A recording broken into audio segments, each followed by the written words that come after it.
Radio Style. It's your boy Red.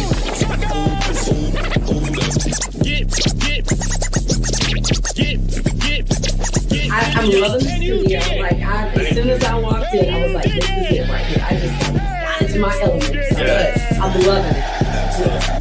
I just really enjoyed listening to Jamil. It was just a great conversation. Yeah. I mean, this is good. I'm like, okay, this is.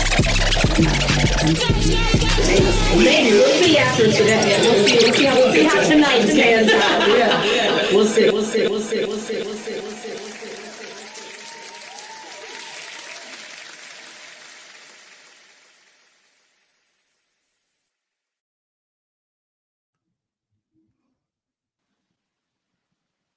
Yo, what's good, y'all? It's your homie Big T. And I'm Shay Renee. I'm Miss Amy. And you're officially tuned in and tapped into the hottest podcast that brings you the latest in music, news, and fashion, and the only show that keeps our ears to the streets. While you grind and shine. Hey, we are back. Look at us. We back as a crew, y'all. Yeah. We forgot CL Styles. He needs to introduce himself, too. Oh, my bad. It's all good. It's no worries. Who we got? You have your co-hostess with the mostest, CL Styles. Hey. There we go. And now you are officially tapped in and tuned in to the hottest podcast that brings you the latest in music, news, and fashion and keeps our ears to the streets. While you grind and shine. There we go. All right. I'm so used to just being three of us, because somebody is still down in Florida living their best life. Without us, I don't get it. Yes, y'all are there in spirit. Y'all are here in spirit. We want to be on spirit. No, you don't. No, you don't. No, you don't. I don't mind any day. We had a whole long discussion about spirit, though. Yeah, but long as it's not Frontier or Allegiance. Yeah, that's really the one that. And he's taking I need 2 seats at least. Yeah. Okay. Yes. So we have a brand new episode coming to y'all today. This is actually episode 43. And I'm super excited about today's episode because we have Miss Brianne Ball in the building. She is a military veteran. She's someone I've known literally since high school. Yep. But she is here on the show today to talk about advocating for better benefits and health insurance for military veterans because they don't get treated very well. They really don't. So, no, we do not. Yeah, so she's going to tap in with us and we're going to talk all about that and all that good stuff. But y'all know I can't start the show. We can't start the show without giving y'all what's called Big T with the T. I love our little ASMR video. Yeah, I love ASMR lady over there. With the T. I really want you to start an ASMR. I will. I'll just come in here and whisper in this mic for hours. Hours and hours. Yeah, I will. I would love that if you did that. I will. It sounds real sexy. Thank you. Try it again. Start talking dirty to you over there.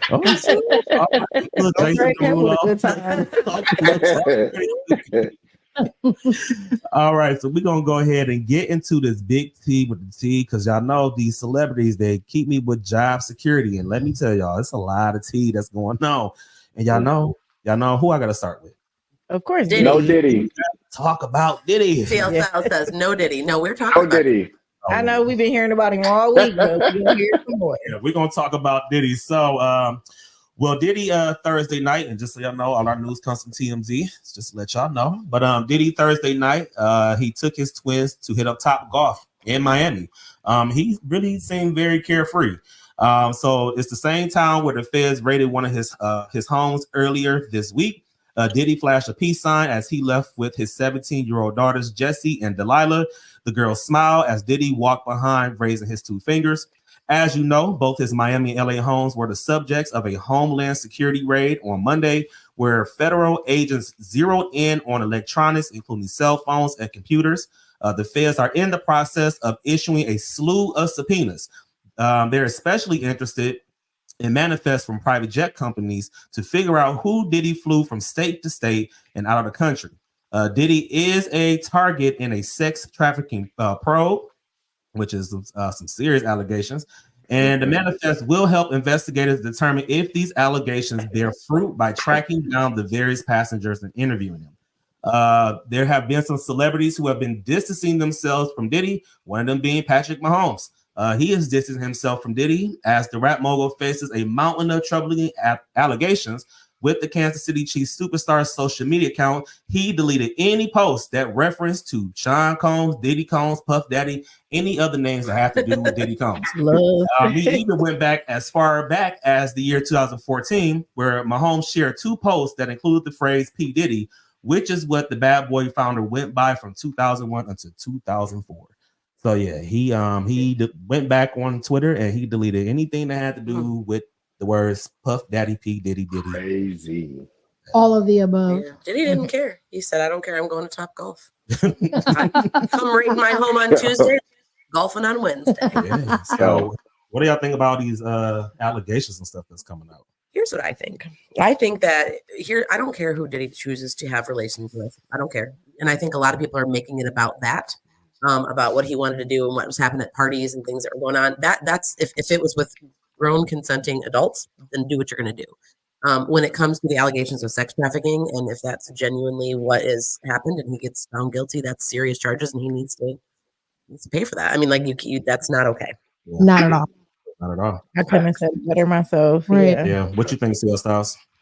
For them to do a raid on all 3 of his homes, they have significant evidence.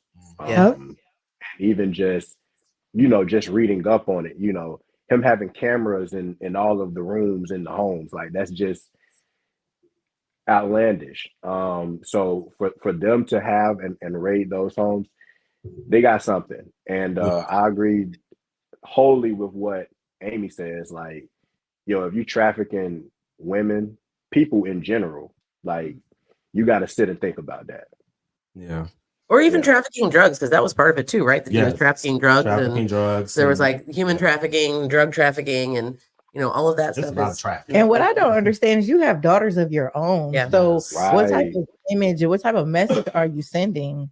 Yes. And possibly even getting your kids involved, because from what I was reading is that he was having the son go and like recruit possibly young girls to come back to the house. It sounded like having sex with young underage girls and providing them with drugs and alcohol and things. So, I mean, clearly if that's true, I think everybody is going to be in some trouble. Yeah. And I just have to say, when Homeland Security gets involved, there's something going on. Homeland Security don't just show up to your house and start looking around. And handcuffing your children or your sons to, sitting down in the driveway. And yeah. I don't know. So I don't know if the cameras in the house are a good thing after the fact for Diddy, because he may be in a lot of trouble. Maybe in a lot of trouble. Yeah. It's just saying a whole lot of Epstein vibe and all of that. For sure. Yeah.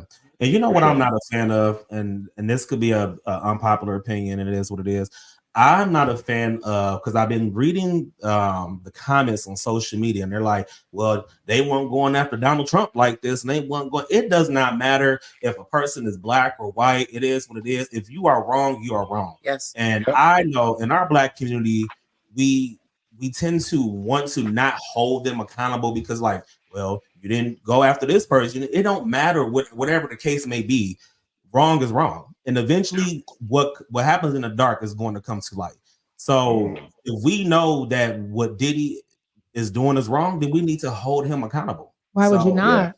Yeah. And Donald's got his own. He's not getting charges because he's got all sorts of charges. Right. So he's going to get held accountable, potentially if there's allegedly, right? For all the things they got going on. Absolutely. So, all right, well, moving on in other news, let's talk about Mr. Damar Hamlin and Antonio Brown. Boy.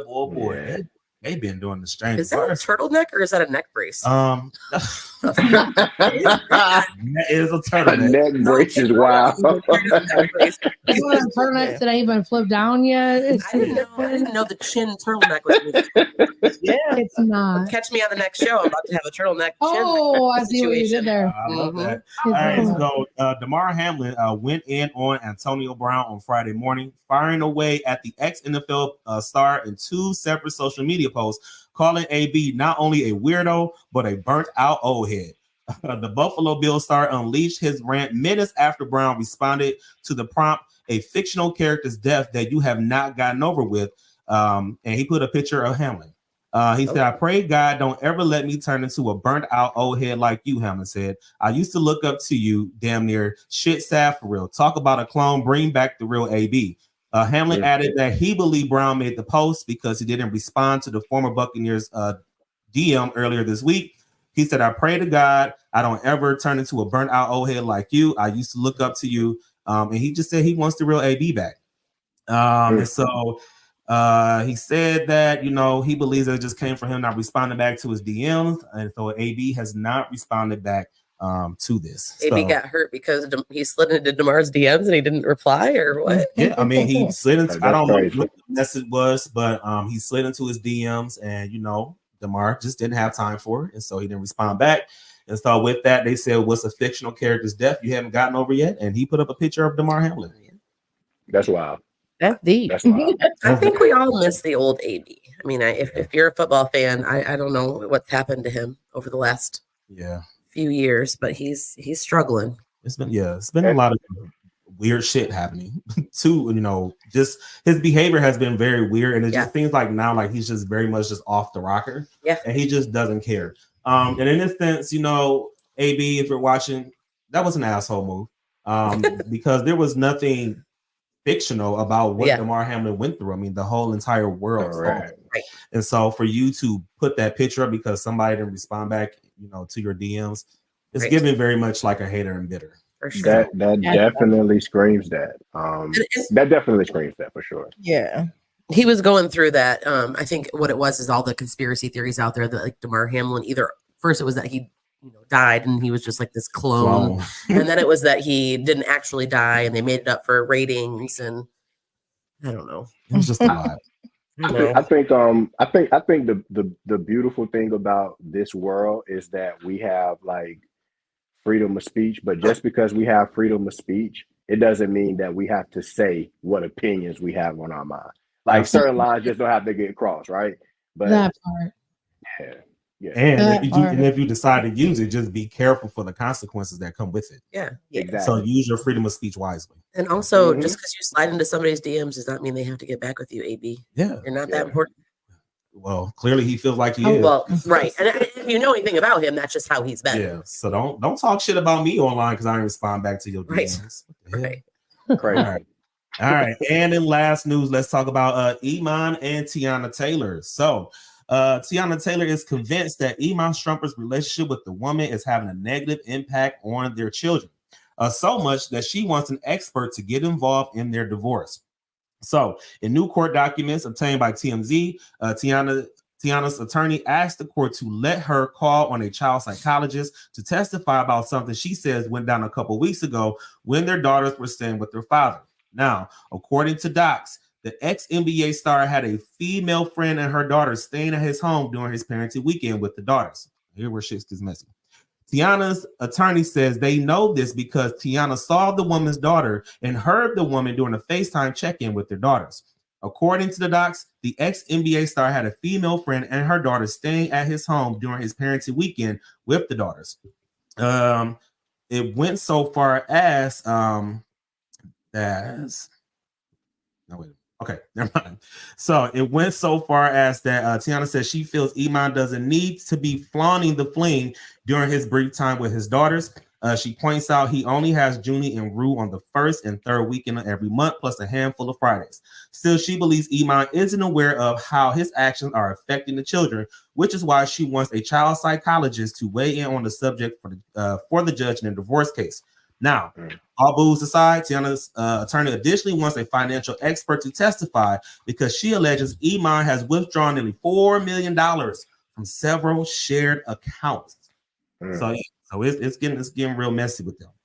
So apparently she wants to have a child psychologist get involved because he out here on this new boo. I don't blame her. It's kind of like the Tia Mowry situation with her divorce and how they kind of put that in the divorce decree about bringing new spouses around for before 6 months, which I agree with that because you can't really trust people. Was it in the divorce agreement though? Yeah, for this one. Oh no, that's what she's trying to work towards. Well, and I get that. I guess coming from somebody who works in mental health with kids, one of the I actually hate that that's happening, because number one, if you bring a child psychologist into that, you are asking that child psychologist to reveal things that the child may have talked about in a counseling session. And although, testifying is, if you get subpoenaed, you have to, but it just puts a very weird relationship in there, and maybe not a trustworthy environment for the kids to be able to have that outlet. And honestly, like, anytime that I've ever been put in that situation, I mean, my thought is this: I'm not in that house. I don't see what happens. I mean, I can only go off of what somebody tells me.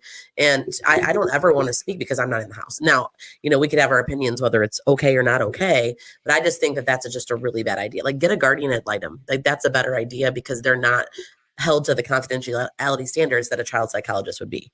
So those poor kids may not have that outlet, because they may not be able to trust that what they're going to say isn't going to be revealed in some way or another. Yeah. Well, a little tea that I left out on that too is that when the daughters asked Iman who the woman was, he said that she was a friend staying with them because her home was broken. Which I honestly, I can see that. I mean, I can see that. But I guess my other thing is that at some point in time, he's going to have another girl. And I mean, I don't know. I mean, I agree with you. I don't think you shouldn't be doing it right away. You shouldn't be bringing a whole bunch of people in and out of the house. Yeah. But at some point in time, it's going to happen. And she's not going to be able to prevent them from being around another woman. But it should definitely be someone you're serious about, or potentially see yourself having a future with. For sure. But unfortunately, you can't control what happens to people's houses. Yeah. Well, and I just feel like too is that considering that it's already a tough time for the kids because they're going through a divorce. So now you're bringing this woman in who's, you don't know if you're going to be serious with her. You don't know if this is going to be just a fling. So it's confusing. So it's confusing the kids. You know what I'm saying? Because and obviously the kids are going to go back and say, hey, mom, guess what? Dad had some new girl over. You know what I'm saying? And so I think it's just more so we have seen the impact mentally on kids when it comes to divorces. She just wants to make sure that the impact is very minimum when it comes to her kids. And I genuinely hope she's not asking the kids for details. Yes. And trying to go back. Right. And touching back on what you said about him saying that she came from a broken home. I'm wondering if she even had time to deal with her traumas and whatever she's going through, because if she's not fully healed, that definitely can cause, damage within the kids. And I'm also wondering, did he mean broken? I think he meant like broken. I think he's saying like her house is literally broken. Like she can't live there. She has to stay at our house this weekend because it's broken. I think no one wins. Like when the family feuds, no one wins. And it's almost one of those things where it's like what you do as a parent can damage your kids. You know what I'm saying? And it's unintentionally. Like he doesn't intentionally want to damage his kids, but you sliding on a female is potentially, giving lifelong effects to your kids. So I think like whatever their agreement is, whatever it is, if it's upheld in court, I think when you feel like it's starting to affect the kids, then even if that is the agreement, you just do it on your off weekends or you do it on your off days. You know what I'm saying? Because you don't want to expose your kids to that. Absolutely. And I mean, and it said too, like he has the first and the third of every weekend plus a handful of Fridays. So the days when you're not a parent, like CL Styles said, that's when you can do what you do. And then you also explain that to your lady friend. If they can't get down with that, then that's just not the woman that you need to be talking to. And as much money as he got, he could have got his friend a hotel if her house was broken or whatever. I'm sure her house wasn't actually broken. Well, whatever the case may have been. She was like, hey, Daddy, who's this woman? And I think too, with that being said, I think it's going to be a lot about how she responds to that. Yes. Because the fact of the matter is, whether it happens now or it happens down the road, like I said before, he's going to have another woman and they're going to be around him. And unfortunately, and this is unfortunate in divorce or split up, breakup situations, you don't get to control when that happens, even if she wants to, unless it's in your agreement that you've agreed to in court, which probably is what she's going for. Right. So it's how she's going to respond. So, when they come home back to mom's, like, was she over there? What were they doing? Were they in the room? Like those kind of questions, that's damaging to kids. Yeah. And so it's not just the fact that he's doing it, but how she reacts to it can also be equally as damaging. So she just needs to be careful, I think, with that too. Well, and I think she probably wouldn't have cared if it was a woman that she had already met before, but it's the fact that she's on FaceTime with her kids and it's some woman that she didn't even know. It would be different. It was like, oh, girl, that's Linda. Tell Linda. I said, hey, you know what I'm saying? Because they've already met before, but being that they haven't, I'm pretty sure that's probably why she reacted the way that she did. Mm-hmm. Yeah. So, or she just would have reacted that way if it was Linda, because it's fresh, right? Like it's a fresh situation.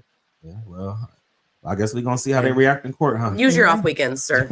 Divorce can be difficult. Yeah. Yeah. Very Absolutely. messy. So I hope to never know. we hope we Yeah. never know either. So Yeah. we're going to pray for that because we want Black love to stay strong and There in you love go. forever, right? Right. There you Absolutely. go. He said right. Yeah, we all love love. There we want go. marriages to We stay. love. There we go. I was waiting for Bree to Hey. respond Yeah, like, he's like, yes, I got we my love shirt. love. Says Yeah. We love. Yes, that's what's up. All right. Well, that was Big T with the tea. Y'all know if I got some tea, I'm gonna spill it here first on Mud Talk. So, all right. Well, being that Monday is gonna be coming up soon, it's something special that's going on. The solar eclipse is coming, and they're telling everybody to stay home, work from home, don't send your kids to school. So, how y'all feel about the solar eclipse? Do y'all really think it's gonna be a big deal like they say it's gonna be? I definitely think it's going to be a big deal, like they say. I mean, think about it. You're going to get to be able to experience something that we don't know who's going to be able to do it years down. So I feel like those situations, you kind of have to take advantage of it and make sure like you're in the right place to see something cool like that. Yeah. Is that why you're hopping on a plane back here so you can see it? Absolutely. Get We're going to back. watch it as a team. We'll be in totality here. Yeah. Mhm. Well, you're gonna have to come to Ron and Shirley's house because I'm gonna watch it at my parents. My parents are actually gonna be in Florida, so Really? yeah, we're gonna be. Word. I'm be on their back deck. I don't care. Okay. What you think, Shay? You think it's gonna be a big deal? I do, and I'm very excited for it. I still have to get my glasses, but I definitely want to be prepared to watch it. So Yeah.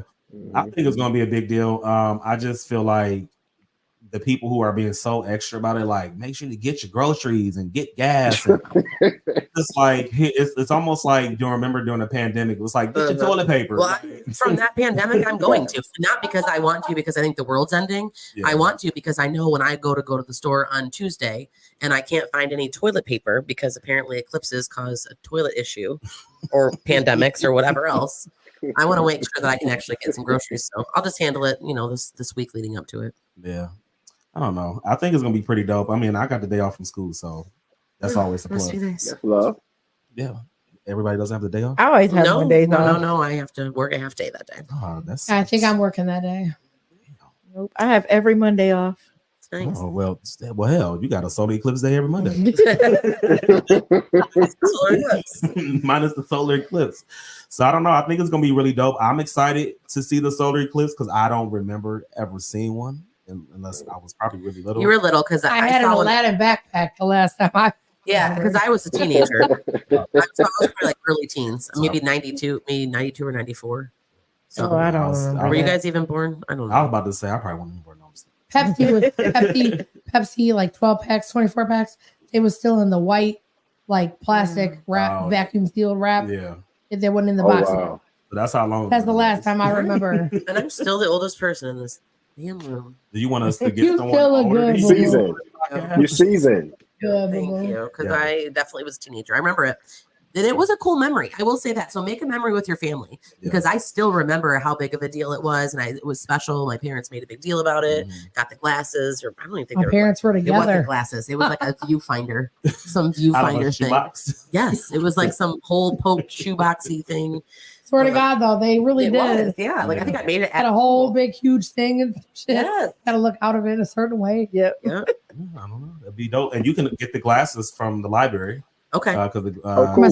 The library. yes, yep. You can get the glasses from the library. I believe they are free because it was a grant that was given from Governor Mike DeWine. So shout out to Big Mike. Shout out to you. But then other places are Mike. Big Mike. But you go and That wine with the wine. what a time. That was a great time. What a time. But yeah, you can go ahead and get the glasses. If you can't get them from the library, you can get them from other places. I got a 16-pack from Amazon. So Let me get one more. Oh. I just need to. yeah, I don't. If I had them with me, I would give them out to everybody. I don't need 16. Oh, you're so sweet. I might have some in my car. She might. Ask me later. We'll see you before then. That's true. That's Yeah, true. That's true. All right. Well, Miss Amy, do you have our mental health moment for us today? Yeah. What mental health tips do you have for us this week? We're gonna get a little serious, but kind of going back to the divorce situation that we talked about. Today we're gonna talk trauma. You're like, ooh, yay, trauma. Ooh, trauma. So one of the buzzwords I think we're using in the world of mental health a lot lately is trauma, and it's often used so frequently at this stage that, like, for things that aren't trauma. So like I was so traumatized because the ice cream machine was broken at McDonald's and I'm trauma, and that's not trauma. And so I feel like it's one of those things that I want to talk about so that we have an idea of what it is, and we can maybe be mindful of when we use these terms in mental health, that there are actual people experiencing legit trauma, and so that we can understand what it is and how to get help. So trauma is actually defined as events that put you or someone else close to you at risk of serious harm or death. And so then it's how you traditionally cope with those events. And that is not typically what would work for like just stressful situations. And I do believe that people do confuse stress and trauma often because they have similar responses in your body. So traumatic events impact everyone differently, and it really just depends on your perception. And so that's also where I think sometimes people will tend to minimize other people's trauma because they don't believe that to be a traumatic situation. So like if I'm in a minor fender bender accident, or there's two cars in a minor fender bender, one person might say, oh, everybody was good. You know, cars can be repaired. We're all good. And it wasn't trauma. But the person in the other car could perceive that event as, oh my gosh, we could have almost died. I could have gotten seriously injured. And so that person then would be experiencing a traumatic event. So two people, similar situation, different reactions. One could be viewed as trauma. So it's important to not minimize it when people have experienced traumatic events, like that's not trauma or that's not traumatic. I didn't think that was traumatic. That's very minimizing. So trauma is based on how people perceive things. And we also call that gaslighting. So don't gaslight people. Yes, please do not do that. It. Please do not do that. Yeah. Trauma can happen from just one serious event, just one time, like a car accident, or a series of events that happen over time. And both of them can cause people to experience trauma in different ways. So when trauma happens, our bodies have this automatic survival mechanism, and it just depends on who you are and what the event is as to how you react. It's the same things that happen if you're under a lot of stress. So for example, the first one would be like the fight response. So this is when people fight, they're being overly defensive or overly protective. Flight is like running away, escaping, trying to get away from situations. Freeze is being unable to move or make any decisions. So you're just kind of stuck where you are. Fawning is trying to please or win over somebody who's hurting you or perceived as hurting you. And this isn't one that necessarily is going to happen with like a situational trauma, like a one-time thing. This is going to be more of an example, like for if I had let's say I was in an abusive relationship, and over time, I have learned that if I fawn, if I can win them over, if I can, maybe try to please them or do things that aren't going to upset them, then it stops the pain. The abuse will stop. And then years down the road, if I get out of that situation, I may tend to continue to fawn in relationships because I perceive relationships as hurtful, and I don't want that person to hurt me. So I might be overly pleasing of my future partners as well. So that's kind of the fawn. And then the last one is flop. And this is being overwhelmed and unresponsive, feeling disconnected and sometimes even fainting. Like I was actually in a really bad car accident when I was 18. I had my roommate's baby in the car. She was 9 months old. A van full of 16, 15, and 14-year-olds turned in front of me. And there was a car behind me that was like 21 and 19. So we were all very young, and it was a very serious accident. Instantly, my fight instinct kicked in because I was like, is that baby okay? As soon as she was okay, actually I fainted. I passed out. Oh, wow. And that was the flop reflex. Interestingly, the 21-year-old in the car behind me immediately got out and tried to fight the 16-year-old driver. Because he turned in front of me. I don't think he actually wanted to fight the driver. I think that his immediate trauma response was to go, and he was ready to fight. Right. So that's kind of how those work in your body. So for short-term events, the body will typically recover within an hour of the event. So that immediate response, but there is lasting mental health impact. So things like flashbacks, nightmares, feeling of guilt, being on edge, being distant, wanting to be alone, problem sleeping, anxiety, nervousness, depression. And then for long-term events, things that happen over a long period of time, some people even get diagnosed with post-traumatic stress disorder. So if you hear that, that's typically what that comes from. And then other people might develop a dependency on alcohol, other drugs that they use to cope, a difficulty trusting others, making and maintaining friendships and relationships, and then actually can be at an increased risk of developing physical ailments down the road, and then constantly feeling on edge and defensive, even in situations where there isn't a need to do that. So what do we do about all of the trauma if you have experienced trauma? So first of all, I suggest that you do some inner work on yourself. And that starts by just acknowledging that some of the reasons why you do the things you do could be as a result of past trauma. So if you know, for example, if I was in a very bad relationship, maybe not even abusive, just like if I had a divorce, like we just talked about, you know, and then I get this a lot. People are like, man, why can't every time I get in a relationship, I constantly push them away? And even though they're a great person, why am I always pushing people away? And I think a lot of that could be potentially from past trauma, that you're afraid that if you let them in, then something bad could potentially happen. Or, you know, if you realize that you're constantly just having feelings like I can't get out of bed. You're just having this like freeze reflex, even just in everyday life, or you're just overly defensive and trying to fight people all the time for no reason. Could also be the fact that you're kind of recovering from that trauma. So just doing that inner work and realizing that maybe there isn't something wrong with you. Maybe it's just your body responding to past trauma. So just acknowledging that can be helpful in starting the process. And then for those people who've experienced long and short-term trauma, just know that there is help out there, and that there are different approaches to treat trauma if you've been in trauma. So even above and beyond just talk therapy like we would do for other mental health things, or even if just you're choosing to talk more than just what venting to a friend might help you with. It's called trauma informed. So we would want to make sure that if you're dealing with trauma, you find a therapist that is actually certified in trauma informed therapy. And so what they do is they create an environment that empowers people to be able to process that trauma. And there's actually even approaches that they can do that you don't have to retell the event, because they sometimes retelling it can re-traumatize somebody. And so they will allow you to do other therapies that don't have that be the case. And I will say on a side note, if you are somebody that somebody chooses to vent their trauma to, please don't force somebody to recount or retell you those events. Because you could be re-traumatizing them. So if they say, I don't want to talk about it, don't be like, well, just tell me. Or if you don't get it out, you're just going to always be hurt. Or if you keep those details in, then you're never going to get the help you need. Because first of all, let's be real. Most people, you're just being nosy. Honestly, you just want the details because you're being nosy. Tea. Yeah, just want the tea. And you, it's very true. It's very, very easy to just look at them and say, hey, it's okay. Like, you are completely fine. You don't have to answer me. I actually, if I have people that I'm working with mental health and they say, you know, they start to recount, they're like, I don't really want to talk about it. I'm like, okay, we don't have to talk about it. And they're usually surprised because they're like, well, you don't want me to tell about it. I'm like, not if you don't want to, because I can work with somebody without ever hearing the details of the trauma. Right. Because what and I don't do long-term trauma therapy. That's not what I do.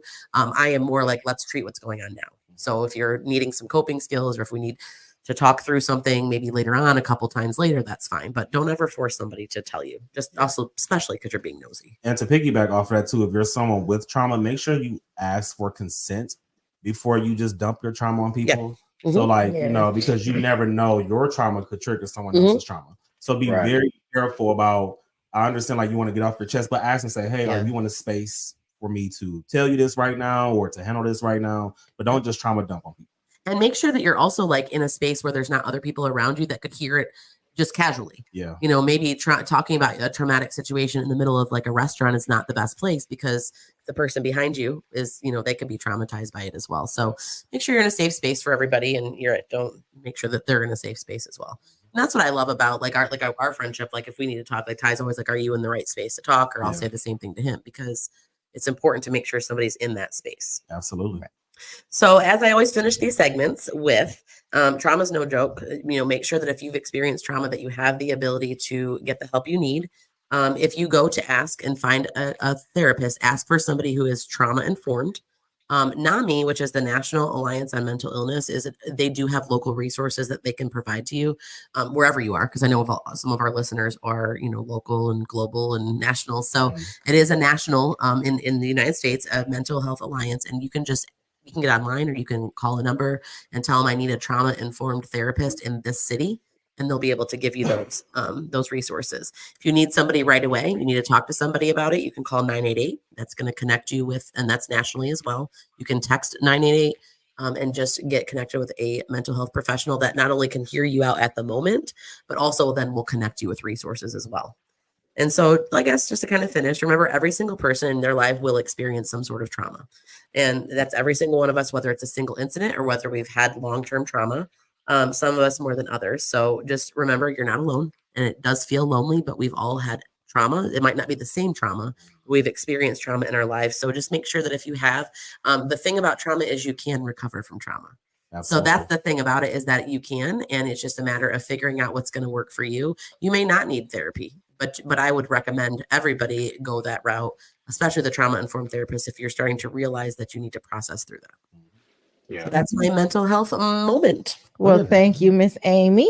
Thank you, Miss Amy. I was trying not to be too deep, but today it was just laid on my heart to talk trauma. Yes, she's always dropping some mental health gems. We appreciate you for that. And remember, like she said, you can always contact dial 988 if you need to get connected to a mental health care professional. And then, like we always say here at Mud Talk, if you don't want to dial 988, you can slide into our inbox on Mud Talk Podcast Facebook page, or send us an email or Instagram. Yep. Over at Mud Talk 419, or our email at 419mudtalk@gmail.com. And I love to hook people up with resources, so please don't be shy. Yes, please. I have well, at least locally, a wealth of knowledge of resources here in Toledo, Ohio. But if you're somewhere else, maybe not internationally, I might have to really dig for that. But anywhere else in the country, I will find somebody for you if that's what you need. That's what's up.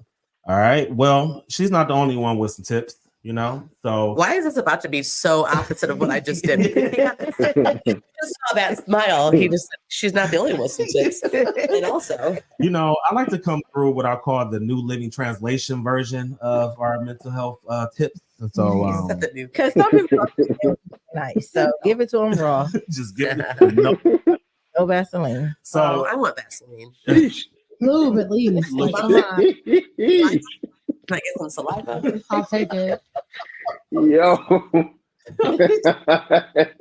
you see what I've been dealing with, Seal Style? I do. You missed our spring break episode. We were on one. Go back and listen to that episode because that was wild. But this is a little segment that we like to call Tips with T, and this is where I give you 5 things of what you should or should not do. And April is the month that people like to play jokes, and there are just some things that just are not a joke. No. And there are some things that we're not playing around with. So today's tips are 5 things on what we're not playing around with. Y'all ready? Yes. All right. Number 1, stop playing around with people's time. Time is valuable. Time is something that we cannot get back. And if someone gives you their time, don't take advantage of it. Something that me and Miss Amy have talked about before, and this is one of my biggest pet peeves. Mine too. If I say to be ready at 7:30, and I pull up, and you're not ready at 7:30, I will leave you and don't ask me to pick you up ever again because you're playing with my time. You playing with my time. So when that happens, what I should actually tell you is just give me like an hour.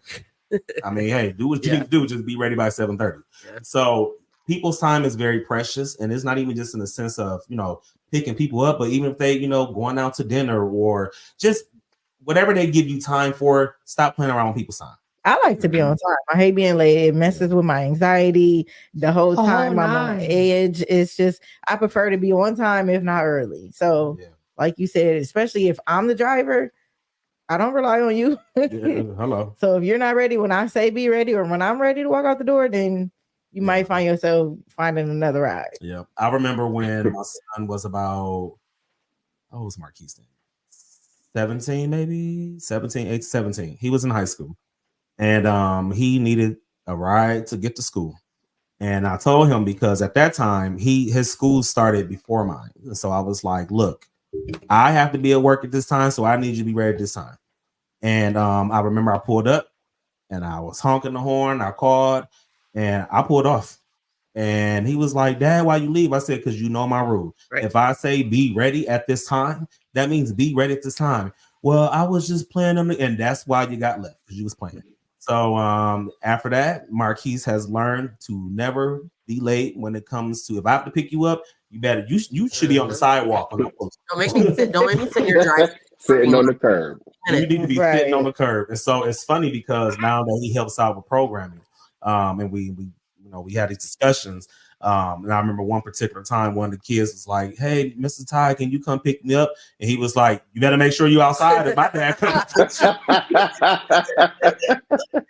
I didn't have to say anything, but he blurted it out so quick. He was like, "My dad pick you up, you better be on time because I don't somewhere to be." So all that to say, stop playing with people's time. And if you're out to dinner with them, put your phone down. Because you're playing with my time. If I'm there trying to tell you something and you're over there on your phone, I mean, if we're just kind of sitting there and just waiting for our food and we're having that moment, but we're in the middle of the conversation, put your phone down. That's my time. You want to take a Snapchat of your food and of your drink and do. Well, I'm going to do that, but I'm going to put it down after Check that. your Facebook and all that. Like, answer the phone and Yeah. have a whole conversation. also, you can make a video on TikTok that's gonna get 50 views. So let's just not do that. Right. Okay. So all If right. you're lucky. If you're lucky. Right. Tip number 2: stop playing with people's money. Okay. If you owe them folks some money, give them their money. Okay. Right. One of my favorite lines from one of my favorite Drake songs, he said, "My mama always told me to never ask for shit that I need right back because I need that shit right back." So if I'm never going to allow someone to borrow money because I need that shit right back. And I feel like as fast as you were able to ask for it, you should give it back just as quickly. If And I not shouldn't faster. have to chase you or beg for it or Don't make me do all that. none of that. And if I do, you will never And, get oh, money this is the again. biggest one. And don't pay me back in payments. Yeah. If I give it to you whole, I want all my shit at the Straight same- cash, I say. Yes. No, interest. you cannot take 2 weeks to pay me back that $100. Interest, Bree is charging interest. Afterpay. What you say? You not afterpay? No, I'm not after pay. You're not waiting to pay me back $100 in Right. 2 months. No. Like, Four nah. four payments, equal payments of $100 made out to Shay, interest free. Yeah, no. So stop playing with people's Ain't no money. 0% APR. Okay. None of that. Especially because times are hard. And if that person has found it in their heart to graciously give you some money to take from their household, you should be paying that shit right back one time. And so all that, stop playing with people's money. I shouldn't have to wait for your taxes to get my money back. And I am for sure not going to be giving anybody money if somebody's not paying me my back to begin with. You feel me? You're not getting And I should. Oh, I'm sorry, Amy. You're good. Go ahead. I was gonna say, and I should not see you splurging on IG and Facebook, and you still owe me bread as well. Right. Absolutely. Buying a new pair of shoes and going on vacation. Yeah. Like CL Style going to Florida and not paying me my money back. What the hell? He would never. He would never. CL Style would never ask for money because that is not how he is. You know me. I know you. I'm just playing around. Yeah. So if you owe me some money, I shouldn't see you at J. Alexander's or at Texas Bro House eating all the bread. Just, But they biscuit, they bread. Come on now. you can enjoy that. Pay me my bread. I don't care about Right. the money. You know what? Because that's free at the table. But if you start Snapchatting your steak, I have see a you problem. ordering the Your steak liquor. Maui at Alexander and with a lemon With your drop. upgraded potatoes. and then walking out the liquor store with your bottle later, Yes, we're gonna. we got some problems. All right. Oh, man. Number 3, stop playing with people's space. And I mean this in 2 ways. Number 1, if someone invites you into their space, whether it's their home, their car, their office, have respect for it. One thing that I cannot stand as a person who goes into someone's home and they have no respect for their homes. That means when you walk into their home, you need to speak to everyone that's in the home. Yes. Yes. If you have a dish that you use, you wash it out. Just Take your shoes off at the door. take your shoes off at the door.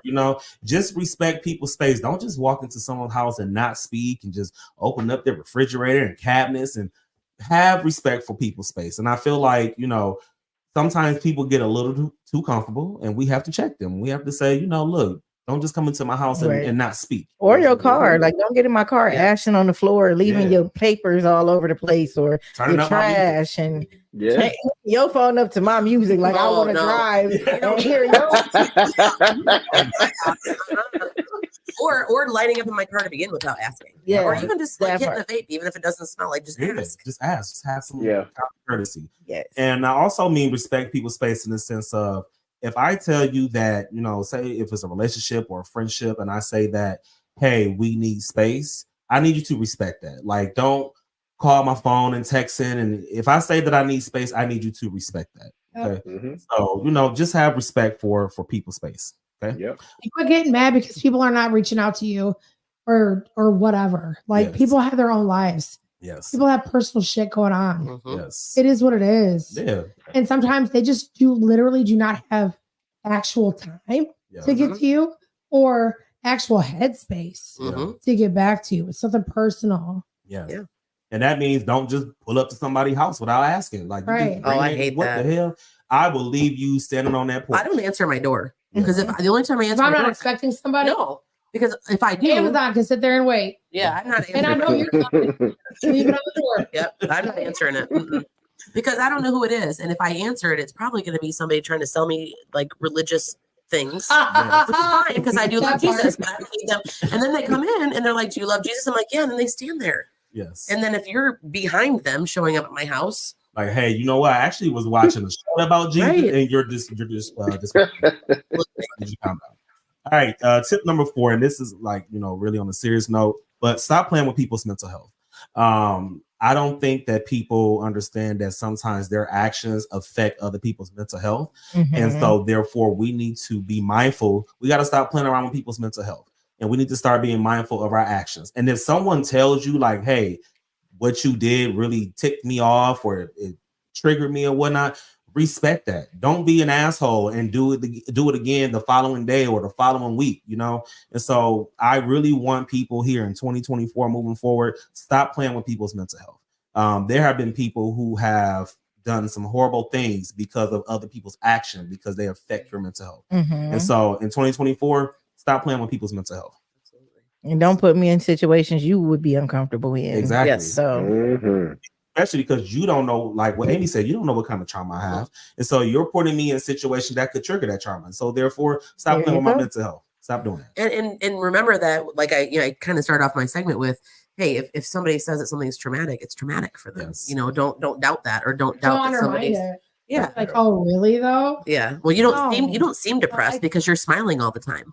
You know, I get that. People get that a lot. You don't seem like you're that anxious. I smile to keep from crying. Right, You don't exactly. understand. Like, you don't know my struggles. Yeah. Depression is different for everybody. Absolutely. Absolutely. All right. And the last tip, stop playing with people's feelings.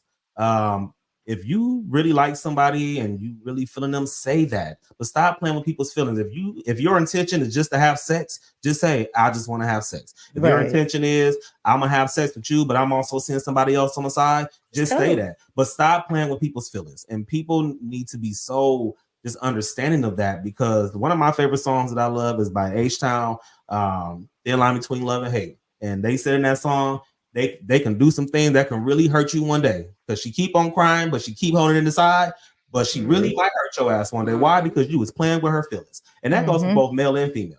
So really stop playing with people's feelings. Just be intentional about what it is that you want. And you just might find that person that's really into what you got going on. So, hey, if you come and say, hey, I'm just trying to smash, shit, I'm just trying to smash too. Boom, we good. You didn't have to play with my feelings. You didn't have to try to relationship the draws off me. You didn't have to do none of that. And it was my choice. And it was my choice. That part. It's that part. It's my choice. Don't take my choice away from me. Right. When yours wasn't taken. Yeah. Right. So you're sitting here, you know, making me think we about to be all lovey-dovey, when really you was just trying to get the draw. So now I've given myself to you under, you know, false pretense. False pretense. Yes. So stop playing with people's feelings. I really want y'all to stop doing that, because that's how you get hurt. That's how people end up hurt and in body bags and all type of other crazy shit. It doesn't have to just be relationships. Yeah, I mean, sure. we use relationships, but it can be anything. It really don't have to be like that. Honesty will take you so far. Honesty and communication. So far. Shit, if you be honest with me, shit, you just might get it. You did. Right. I'm the same that way. wasn't even my attention in the first place, but shit. You feel me? But after a few, you know, green tequilas, I might be with it. So, and if you're gonna borrow money and not pay it back, just say, shit, I'm gonna borrow and I'm not paying you back. You could say that, but you know what? I do feel like you definitely want to get it. You know, same thing about sex too, right? Yeah. You say if you want to have sex, and maybe you're not going to get it, maybe you will. Right. Yep. I mean, the hardest thing you can be told is no. Right. So. And you're still in the same position when you told no. Yep. Yeah. Can I add one? Yeah, go ahead. Stop asking things of people that you aren't or can't return. Hey. Yes. Mm-hmm. So don't ask me to do something for you and when I turn around and ask you to do it for me, you can't or you won't. Or you act like it's the worst thing in the world for you, you know. Or you have every excuse in the book. Yeah. I'll get there someday. I'll help you out. Because what I require, I can provide, and I need that on the other front. So maybe that's what it is. What you are going to require, you need to be able to provide. Exactly. Absolutely. So don't require something of me that you can't or won't do in return. Absolutely. Yep. I like that. All right. Well, that was my tips for T, and that's 5 things that we are not playing around with. And I just want to give those tips because I know it's April Fools and all that stuff, but it's some shit. Can I add one that's April Fools, not even like what you're talking about? Yeah. Can we not play around with things like fake pregnancies? Oh.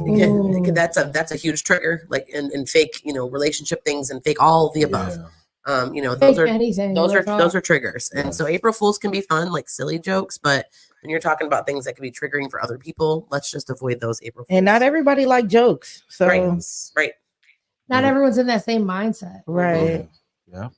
All right. Well, we're going to go ahead and do a commercial break. And when we come back, we're going to tap in with Miss Brianne Ball. We got a lot of questions to ask her and get to know her. Don't worry. I promise we're going to be harmless. We got you. So we're going to go ahead and do a commercial break. And we'll be right back here on Mud Talk.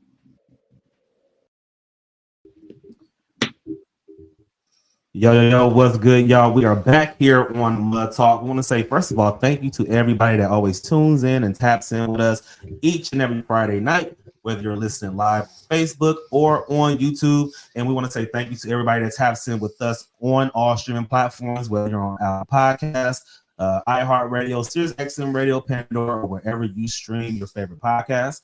And we want to say shout out to Village Academy for always being the proud Mud Talk sponsor. We thank you guys so much. They are an amazing technology-based preschool learning center. So make sure you tap in with them on Facebook. They do some amazing things. And I'm always jealous because they be having some dope field trips and they be doing some dope stuff.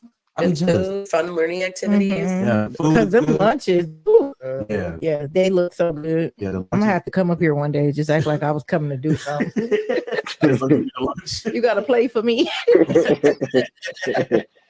And we also got to say shout out to Vion. Vion is our product placement sponsor. They were our sponsor last week, and they decided to run it back again this week. And so they were able to give us these dope beanies, as you can see. Miss Shay Renee finally got hers. Yes. How does it feel? It's light. Actually, I love it. Like, it's comfortable. Yeah, and I like the fact that it's reversible too. Yes. So that's my favorite part. Yep. So it's black on this side, white on the other side, and it's very comfy and it feels good. And so shout out to Beyond, very dope. CL Styles, we got yours when you come back into the city. Maybe. I love me some beanies. He been living up in Florida. He don't even need one. So, but yeah, shout out to Vion for being our amazing product placement sponsor today. Shout out, Vion. Yes. Thank you. Just a quick little blurb about Vion. Here at Vion, we've built the brand to create a sense of balance for everyday people and artists to enjoy the journey of life itself and to stop worrying about social media standards. Make sure you follow their business page at Wake Up Vion with 2 underscores on IG and on Facebook. That's Wake Up Vion. WAKEUPV, the letter 3ON with 2 underscores on IG and Facebook. So shout out to Vion for these dope beans, man. Yeah. I think if you go on the Mud Talk Instagram, we tag that, so you can. There's an ad up there, so you can go and find it easily on Instagram. Yeah, you can go ahead and shop do that. With them. Yeah, so they had some other stuff that was really dope too. Shirts, like, I think. They had shirts. I've always seen him in school. I think there was like a hoodie and a crew neck or something too. So definitely, we need some more stuff. Vion, we want some more product. Head to toe. Yes, head to toe. So it's getting warm out, so we might need like shorts. We need some tanks. Tanks. Little tank top. Yeah. Daddy shorts. Coochie Daddy shorts for Big T. I'll take some booty shorts. Okay. Put the logo right on both ends. Well, you don't see your style of a good pair of hoochie. You know what? I think we could all just take some legs coming out. Is it that time yet? I think they're coming out. It's about there. Are they already out over there? Or in Florida? They're definitely out here for sure. Oh, yeah. Lord. Give me another month when that weather breaks. Somebody getting these legs. Pause. I don't think that was a pause. I don't think you should have even had a pause. I think No Diddy. those legs. There you go. No Diddy. All right. All right. Don't play with people's mental health over there. Hey, Diddy's going through it. I didn't mean to. Sorry, Diddy. I didn't mean to trigger you. The only thing we want to see with your legs is Vaseline this summer. Yes. That should have been my tip to T. Stop playing around with the Vaseline. Okay. That's what we not playing around. Girl, about somebody. All right. So we do have a very special guest in the building who joined us tonight. Miss Shay, who do we have in the booth? All right, we have a veteran who was active for 4.5 years, Miss Brianne Ball. Hey. Yes. Thank you for joining us. Of course, we got thank you questions for having me. Thank you for having me. Yes, we are super excited to have you on the show today. Super excited to be here. Hopefully, you've been having a good time so far. Of course. Yes, that's what we you're love. Hi. I'm gonna help you out here. Thank you. Every time you're around, it's always a great time. You know, big Aw. P. It is a great time with Ty. Hey, I love that. He's got slogans for you. I see why you out here getting the big bucks. I You love know, that. I'm That should be a trying. part of our Mud Talk After Dark special. A great time with Ty. Every After Dark is a great time with Ty. There you go. Okay. Usually ones we have to delete off live later. Yes. Not in that way, not in a weird way. When ACL Styles and I get to talking, we're like, Yeah, we probably need to do this. probably shouldn't leave that Nah. up there. Yeah. Oh, listen to one of them. Oh, I would be delighted. I'm sure. At the I would time. be delighted. Ty knows I would be delighted. I'm like, Yes. hey, oh, She okay, like, you know, then. she would be egging it on. Just I totally would. every other I'm a Friday. whole Look for that goddamn- live. Look for that live to pop up. I'm sure we're dancing. Talking. So we got Brianne here because you know something very near and dear to her heart. We were able to have a conversation about a few weeks ago, and so now, Which is crazy because we've known each other forever. yeah, literally since like high school. Yeah. So, but you were in active duty for 4.5 years, Yes, I and was. you got into the military really young. Kind of give us some background. Well, I was actually a little later in life, but I was still young. Yeah. I just didn't join right out of high school. Okay. So I was with an ex-boyfriend. Oh Lord Jesus. With him, I was trying to figure out life and everything. And then I was like, you know what? Fuck it. You are not right for me. So goodbye. And I said, I need to change. Mm. Because I started dating him when I was 15. So like my whole identity that I had was like including him. Mm. So when he was not in the picture anymore, I was like, I need something else. And it was my way of like just getting out and finding me. And I swear to God, the things that are supposed to be in your life, they will pop up. The Lord, the divine, the everything around you will put that shit in your life in some way, shape, or form. Yes. Every single commercial, every single anything I ever saw on TV, any outlet, anything was all about the military. I swear to God, I was never about to go into the military. My attitude was like, I'm about to go to jail for this. I'm about to get kicked out. Somebody gonna slap me. I'm gonna slap him back. I mean, it's not gonna be a good thing. And next thing I know, I was in the recruiter's office. And I had to do some shit to get in. But I was so happy that I got in because it made me who I am today. It founded my ability to like find myself, find my own like musical note. You know what I mean? Like find my own shit, deal with my own shit. And I had an absolute blast. And it for sure grew me up. Lord Jesus, I look back at my time before the military and I was just like, I'm sorry, what? You was doing what? You was saying what? You was thinking what? You was acting what? You was doing what? No, it's not for me anymore. It literally grew me up. It was one of the best decisions I could have ever made for my life, for my family, for everyone. I did it for my nieces, my nephew. I just wanted to show them that there was more and there was better and you're not stuck here. Nothing against Toledo. Nothing against Toledo. I love Toledo. But there's so much more than just Toledo, than just the U.S., than just the culture that you're around every day. No, and that's what grew me up a whole It sounded like lot. you needed that too at that time. Oh my You needed to get out. God. You needed to get out and about. I did. I lost my father when I was 17 years old to suicide. And that like really hit me. You know what I mean? Like I didn't know how to deal with that. I was 17 years old. How do you deal with that? Yeah. How do you deal with the decision of your parent? You know what I mean? And at the time, my ex-boyfriend was dealing with something. He lost his brother at 10 years old. So like it was a loss at the same time, but a whole different type of loss. Yeah. So you guys hadn't had a But bond, like a bond. Yeah, from that. we had that trauma bond almost. Real talk, we had that trauma bond. And, you know, it was a rough time, but like the military was definitely the one thing that showed me that, you know, you can persevere, you can get through, you can overcome, you can do. And it doesn't matter what gender, it doesn't matter what height, it doesn't matter what weight, it doesn't matter what color, what anything. Mm-hmm. You can still do if you put your mind to it. Absolutely. Yeah. You know what I mean? I was overweight, I was everything. And I just did what I needed to do. Yeah. Now talk about that feeling of you sitting, you had made that decision. Talk about that feeling of you sitting in the recruiter's office. What was that feeling like? It was a little scary, I'm not gonna lie. I mean, you hear all of the shit that everybody else talks about. You see everything on the movies, on the TV and everything like that. First thing I told him, do not come to my house. Do not call me. Do not call my mama. Do not call my sister. Do not do any of that shit. This isn't my shit. I wanted to be in control of what was going on. Mm-hmm. I did my research. I didn't just go in there blinded. They're like, oh, what are you going to offer me? No, that's the one thing my daddy instilled in me. Don't just take it for what it is. Like, do your own shit. Yeah. Research your shit. Make sure you're doing what you need to do, what you want to do. Mm-hmm. And so I did. And even the recruiter was just like kind of caught off guard at first. He was like, okay, I'm not. He's like, I'm not going to your house.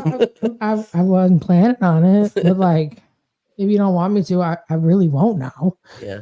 But over time, we kind of gained a relationship because he saw that, he listened to that, and he respected that. That's great. He never came to my house without me knowing. He never talked to my mom about anything without me knowing, without me there. And then he was there with me through the whole thing. So it just built that bond where I was comfortable to do what else was expected of me to get in and to stay in and to be in and be the best sailor that I could be. So would you say your decision to do that for him not to contact your family or let anybody know was because you didn't want your decision to be deflected or misguided or changed in any way? You wanted to make that on your own? Yes and no. I didn't tell my mom. Okay. Not at first. I did not tell my mama. I knew my mama was going to cry. She was not going to like it. It was a totally out of my character type thing. And I wanted to be the one to tell her, but I didn't want to tell her until I had all of my pieces together. And I only had a little bit from what I knew online. You know what I mean? You only find out a little bit of what they want you to see. Right. And so when I went to talk to the recruiter, I was like, hey, let me have this conversation with my mom first. Yeah. That's the only person I had left. Like, I had my sisters, but I had my mom. Like, dad was gone. I didn't want my mom to just be like caught off guard. Absolutely. But then again, I also wanted it to be my own decision, my full on my own decision. I didn't want anyone else's opinions. I really didn't tell anybody about it. I had just gotten out of the Clearwater Quarry with my friends chilling out there in like Stony Ridge or whatever, and just came back in, dropped my friends off, and was like, I'm gonna go to the recruiting office today and see what they about. Here's what it is. That's YOLO. Yeah. I don't give a fuck. I mean, that's really what it was. I really only do live once. My dad taught me that. You only live once. Yeah. Real talk. And you got to live it to the best. You got to live it to the fullest. Yeah. What made you pick it? Well, first of all, we're not doing the Marines. No, I'm not doing the Marines. Shout out to my Marine boys. I love y'all to death. And I love my Army to death too. But I'm not doing all that. No, I'm not frontline. I'll tell you that right now. It's just not going to happen. And when I went to the recruiting offices right on the road, on Reynolds Road, it was between the Air Force and the Navy. And the Air Force office was closed. So that was it. That'll do it. How you turn. And then my recruiter, he was kind of cute. So like, you're like, so that really made so he was like, hey, pick the Navy, and you're like, well, you're cute. I got you. I mean, we was vibing, we was clicking a little bit, you know what I mean? So I was like, hey, we good. Yeah. So, and I never even ever saw anybody in the Air Force recruiting office. Every time I went back to the Navy, they was never there. Did y'all even work? Maybe no wonder they call you the chair force, bro. Like, the fuck? Maybe they just were had you sitting at home? Did they not in the office? They just had too many people. Well, apparently. People want to go there. I don't know why. So what year was this? This was 2010 Okay. when I depped in late entry program. I depped in August of 2010, and then I was shipped out in February of 2011. How old were you? 26. 26. Okay. Okay. So you were one of the non-traditional. I was. Yeah. Even though I was treated like a traditional, they all thought I was like just out of high school and didn't know what like life experience was. Didn't know how to take care of myself. And I'm like, see what had happened was I've been living this grown-up life for some time. I turned 27 in A school. Y'all celebrated my 27th birthday. I don't know what y'all know what that is, but like that's not 18. That's not 19. I'm able to drink in any country I go to. Okay. I can get a loan. I can get a credit card. Like, what's good? So, but when you got shipped off, where did you get shipped off to? Okinawa, Japan. Wow. 3 years. Really? What was that like? I was scared to death. I was so excited, but I was so goddamn scared. Yes. Now, was this your first time being like alone off somewhere in 20 Besides boot camp and A school, yes. Okay. Yes. And what was that experience like being over in Japan? Oh my Lord. Amazing. Amazing. Don't get me wrong, there was a lot of times when I hated it, but I hated it because I was under so much control, so much like, you know, like I just couldn't be me. I had to wear my freaking hair a certain way. I had to wear my makeup a certain way. I had to make sure that when I was out in town trying to get lit, that I was still fucking the Navy. Don't get me wrong, like I love my Navy. I would never, ever, ever want to do anything that would compromise their integrity and compromise any of that. Right. But in the same respect, like I'm also Brianne. Right. I also have me. I also have like my shit. I'm not just the Navy. The Navy is a part of me, but it's not everything that makes up me. And they were like, no, you represent our brand. You are the brand. full 100. Yeah. I was like, well, damn. I guess I do. You get to be Brianne. It's Navy. A little bit. Yeah. I was like, I had to get well, they wanted me to, but I never did. But I had to like literally send up what they called a chit to get a tattoo. What's a chit? Yeah. Can I get a tattoo? Oh, just like a memo that says. Yeah, they never got one for this. They never got one for this I feel one. like I used to actually date a guy that was in the Navy, intense Navy, whatever it's not a SEAL, but whatever the next one is. It's Navy's. Well, Navy's. I don't know what he did. He was intense, but he showed me all the different tattoos from all the different places. I'm sure there was no permission. Oh, I guarantee you there was not. There was no permission from anyone that I ever knew. We just went out and did it. Fuck it. Yeah. I mean, obviously, if we wanted one on our hand or like our neck, we were like, oh, let's get permission for this one. This one's going to be seen outside of uniform. Your big face tattoo. You might have to get. Yeah, that was definitely frowned upon. Was there ever consequences if you guys, got found out about? Oh, yeah. Oh, yeah. What were those? Oh, they were literally trying to just kick people out. Okay. And I'm like, why? It's not offensive. Yeah. You just didn't ask permission. Like you got a big old peace sign on the top of your hand and you want to kick somebody out? The fuck? Now, for the ones, so were there people who actually told on other people? Like, oh my Lord. He wants to know about the Navy snitches. Snitches was getting snitches. They're stitches, not snitches. But yeah, I was military police. I had snitches all the damn time. I was like, I can't trust none of y'all bitches. Shit. Snitches? Hell the fuck no. So did you have like a crew that you kind of like hung with while you were there? Did you find like a nice crew? Oh yes. Not the snitches. Not at all. No. She was the cool Navy cop. Let's hope nobody's listening that I know. But she's gonna tell us anyways. We was doing some shit. Believe it. Yeah, we was in Okinawa. We was bored as hell. We was on lockdown because of some stupid ass other Navy command bullshit. Wanted to go on the fucking island and cause a ruckus. It was not at all the life of like a Friday or Saturday night at all. When you're trying to get lit. Oh my God. How long were you locked down for? Oh, we was locked down for months on this one. Wow. We was locked down for months. So we found our own shit to do in the barracks. I believe it. And we knew where the cameras were and we knew where they weren't. I'm always interested. How was the nightlife in Japan? Like how it was is great. that? It was great. And it was better. It was even better after midnight. Because after midnight is when you're supposed to be back on base. We was not back on base. We was never back on base. Yeah, I've heard some. We used to go, yeah, girl. There was an after hours part, like after hours club or whatever for military.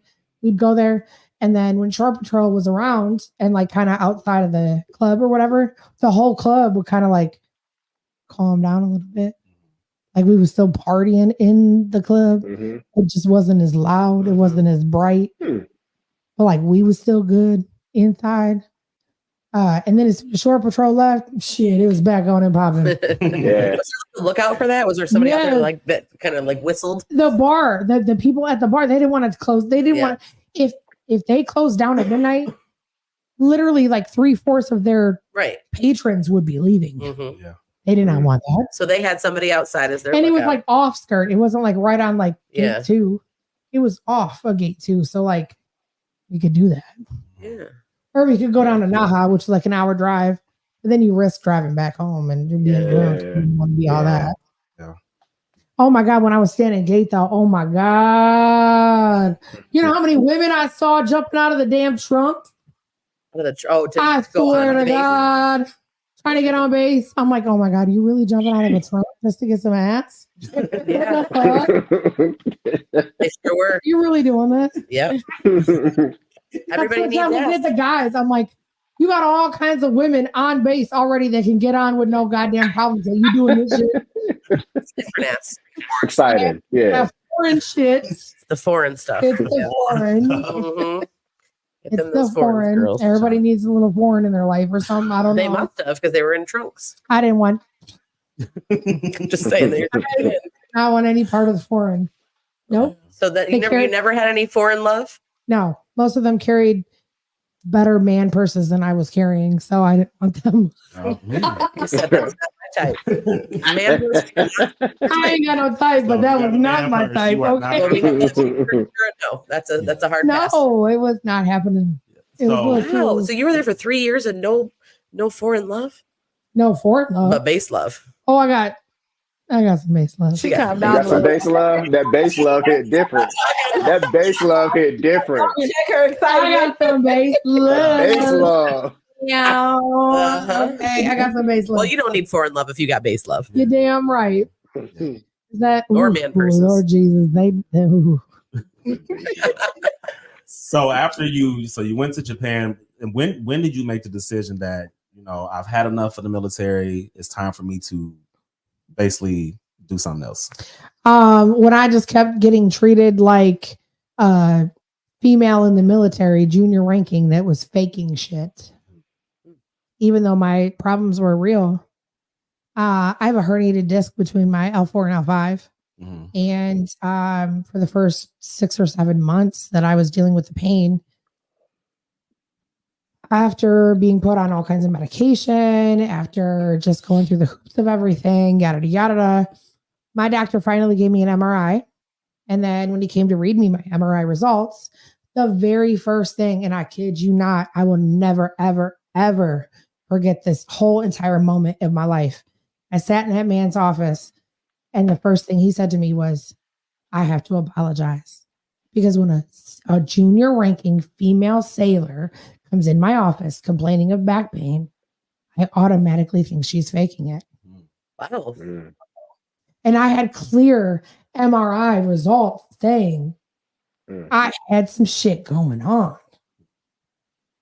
And for 7 months, I was just being, I was just faking it, quote unquote. And so like my healthcare really was like, that was a little bit of a turning point where I was like, okay, well, this ain't right. I mean, people have told me about this, but like they haven't told me about it to this extent. And so I was over in Japan and I was like, okay, everybody's telling me like, oh, healthcare is different in the States versus overseas. Just give it time to get back to the States. Check it out there. So I did. And I got stationed at Travis Air Force Base in Fairfield, California, right outside of like the Bay Area.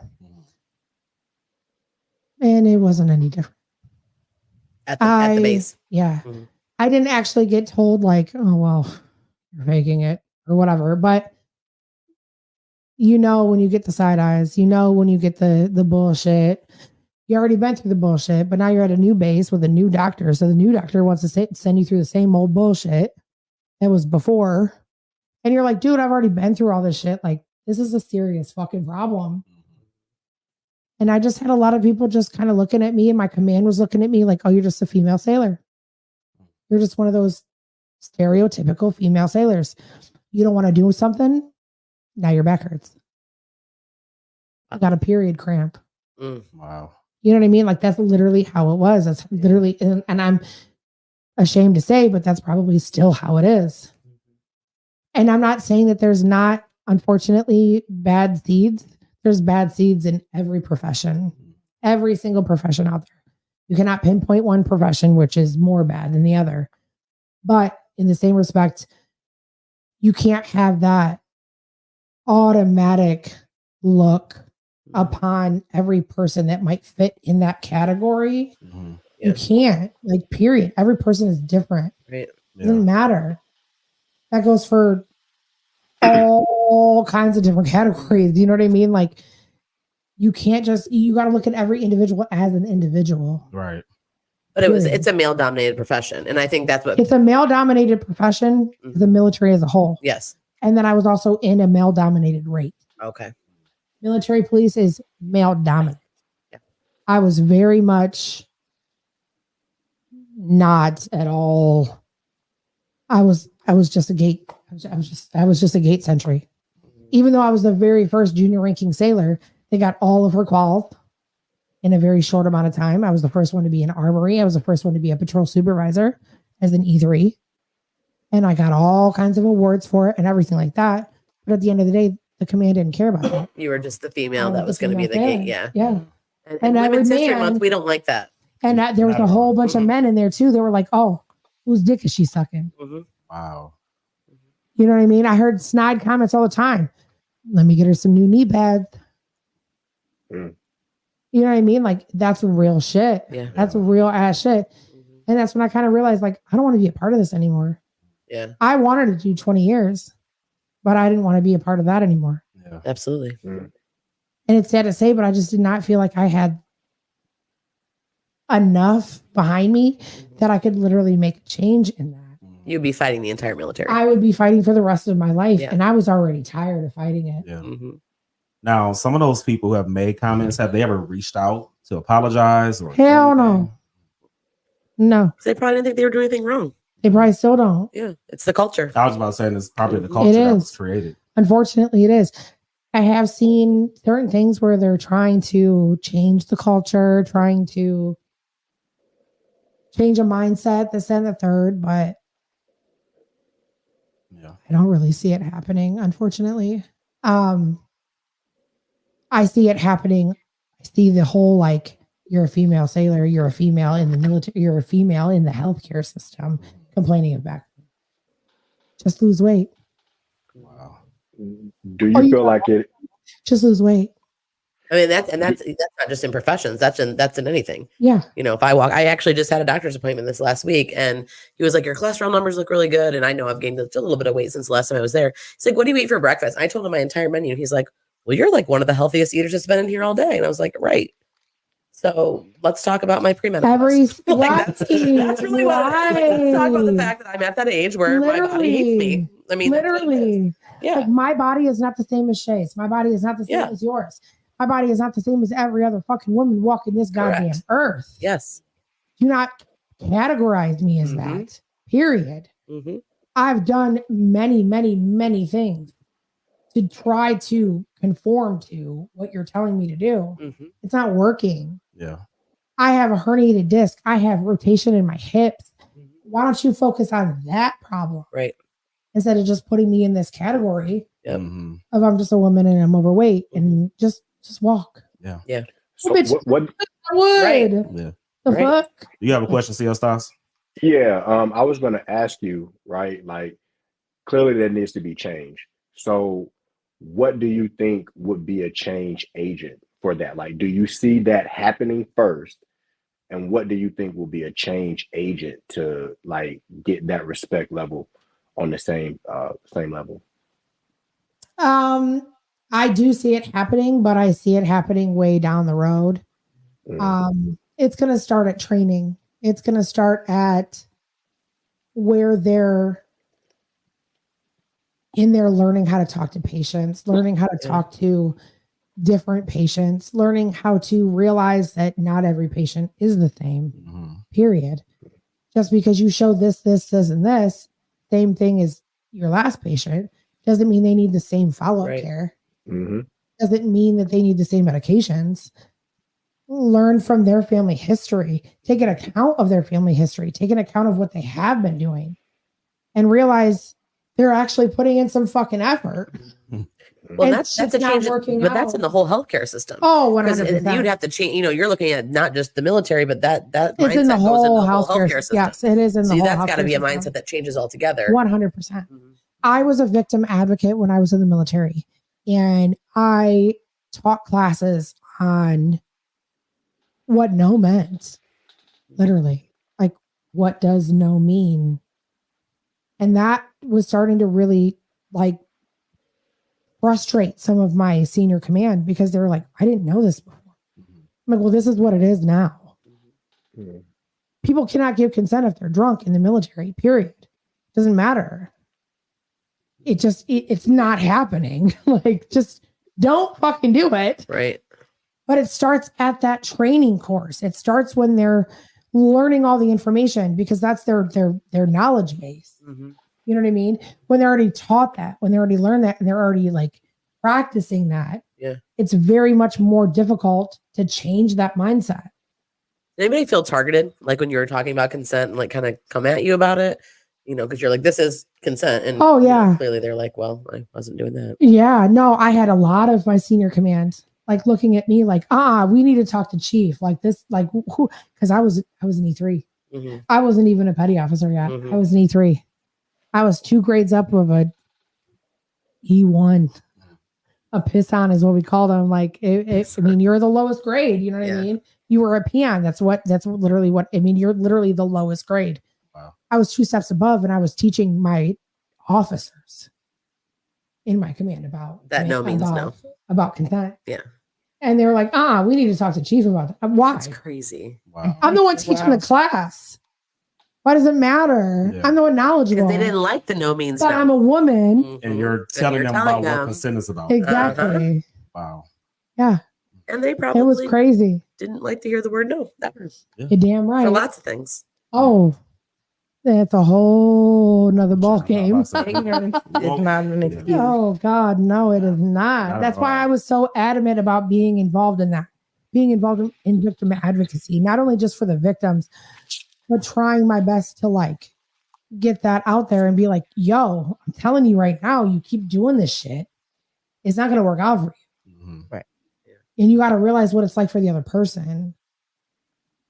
Like there's legit shit going on there. There's legit trauma going on there. Yeah. So it was rough, but I love doing that. Yeah. I would never have.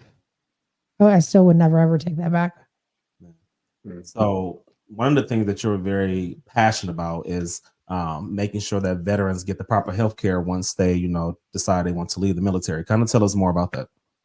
I am very passionate about that. I don't think the mental health aspect is dealt with in near the capacity that it needs to be. I can tell you right now that the Toledo VA on South Detroit, don't get me wrong, I love them. They're here for me. They're definitely a hell of a lot closer than Ann Arbor, but they're just a sub unit from Ann Arbor. There's only limited things that they do offer to veterans. Don't get me wrong. They have done a lot for me, but mental health is one of the biggest things that they struggle with. You think it's because there's a lack of providers, or is it just they just don't see mental health as essential? I think they see, or at least they portray that they see mental health as a huge thing. Because it's all over. Yeah. I mean, every time you call into the Toledo CBAC, that's one of the first things you hear about. Mm-hmm. And they list the full number. They list the numbers that you can press afterwards and all of that. Mm-hmm. But like they only offer certain like programs, 6-week programs, things like that. Nothing that's going to help in-depth trauma. Yeah. Like I need more than like 6 weeks. Bro. Yeah. Like the dreams I've been having, and I've talked to Ty about these, but the dreams I've been having, like 6 weeks is not going to get through this. We're not doing this. And honestly, it's probably just going to open up some of that trauma and you don't get to close it. Right. Yeah. And you're with one provider for 6 weeks and then you're like, okay, bye. Nice talking to you. Yeah. I was an avid smoker ever since I got out of the military in 2015. It has definitely helped my anxiety. It's helped my sleep. It's helped my pain. I refuse to be on pain meds. Yeah. My father was a victim of the opioid crisis and downed all of his pills in 2001. It is what it is. I refuse to be on pain meds, like actual narcotic pain meds. Yeah. I eat Tylenol and ibuprofen like it's fucking candy. Have you ever seen any of those memes about like the gumball machine with ibuprofen in it? And it's talking about it's very fucking true. And the whole like change your socks, it's very fucking true. That's what they say. They are more than happy to give you ibuprofen for a broken arm. And you're like, what? I think I need a little more. But for what is it, 24? For 9 years, I smoked weed all the fucking time. I get changed to a new healthcare provider, psychiatrist for mental health. My very first appointment, you're not going to get your meds next month if you smoke weed. Huh? How was that withdrawal? Right. Yeah. Oh my God. Let me tell you what. Was that because it's illegal? It's because it's federally illegal. Illegal. Yeah. And the VA is because federal. of the benefits, yeah. And it's like they're not taking into account the actual patient. Yeah. You know what I mean? They're just following a protocol. Yep. Motherfucker, I don't fit into your protocol. Right. You know what I mean? Like, I don't fit into that. I've been smoking for 9 years and it has helped me. And I have avid proof as to this. I mean, my dreams have been absolutely insane after day 2 of not smoking. Yeah. Me not sleeping has been insane after day 2 of not smoking. And he just wants to put me on more medication. And I'm like, why? Marijuana is organic. Well, we know why they. Yeah. I know. I thought it's money. It's the whole fucking thing. Yeah. It's we go on talking about big farm all the motherfucking day. Okay. Yeah. But I mean, when I was in California, I had a social worker. Her name was Lindsay Gerald. Shout out to Lindsay Gerald if you're listening to this. You were absolutely amazing. I really wanted to like put you in a box and bring you with me when I went to Ohio. When I came back home, I wanted to bring her with me and I couldn't. I couldn't even talk to her afterwards. It was heartbreaking. They wouldn't let you. No, because it's not. I'm not in. Now you're no longer California healthcare. So, yeah. But they don't offer that kind of stuff here. They don't offer any of that kind of stuff. Right. And I just feel like that's like, why not offer it? Yeah. Why not have a couple social workers on your hand? They're social workers, like they absolutely should. Yes. That's what they're there for. Like that's what they want to do, want to be. Why not have somebody that you can just call and talk to? I could visit Lindsay once a week, twice a week, once a month, 2 times a month, whatever. And it was so fucking helpful. Yeah. I don't have that here. Is it different when you're currently enlisted versus when you're like a veteran? No, because I was a veteran when I saw Lindsay. Okay. I don't know if it was like, okay, yep, I was a veteran when I saw. Provide that, but yeah. No, active duty, my mental health care joke. It was a guy. It was your whole setup. It was your guy who was sitting here. with his pad of paper Oh, and his pen. Mm-hmm. Go on. And how did that make you feel? And how did that make you feel? Go on. What? Can I get a little feedback here? Like, Yeah. can we have a conversation? Just me talking. Okay, cool. I'll see you next week. Right. Like, I That's great. actually thought about when I first decided to go into mental health, going into doing, because they like, look, you go into mental health, you're going to get a job because they need so many people that are mental health carers for active duty. Then they told me I'd have to go to like basic training, and then I said I can't run or do push-ups or pull-ups. But then I would have loved to do that. why do you have to do that? Why do you have to do that as a mental health Not at all, provider? because I'm not doing that. But again, though, why Right, do you why? have to do that as Exactly. a mental health provider? And that's a hoop. And that's because I would have went that route because I was genuinely thinking about it. I had passion for it. But they were like, nope, you gotta do that. I was like, okay. Do you know how many that times I happened. had to go through nutrition class, like, and physical therapy? Like, you don't see that this is already on my fucking record.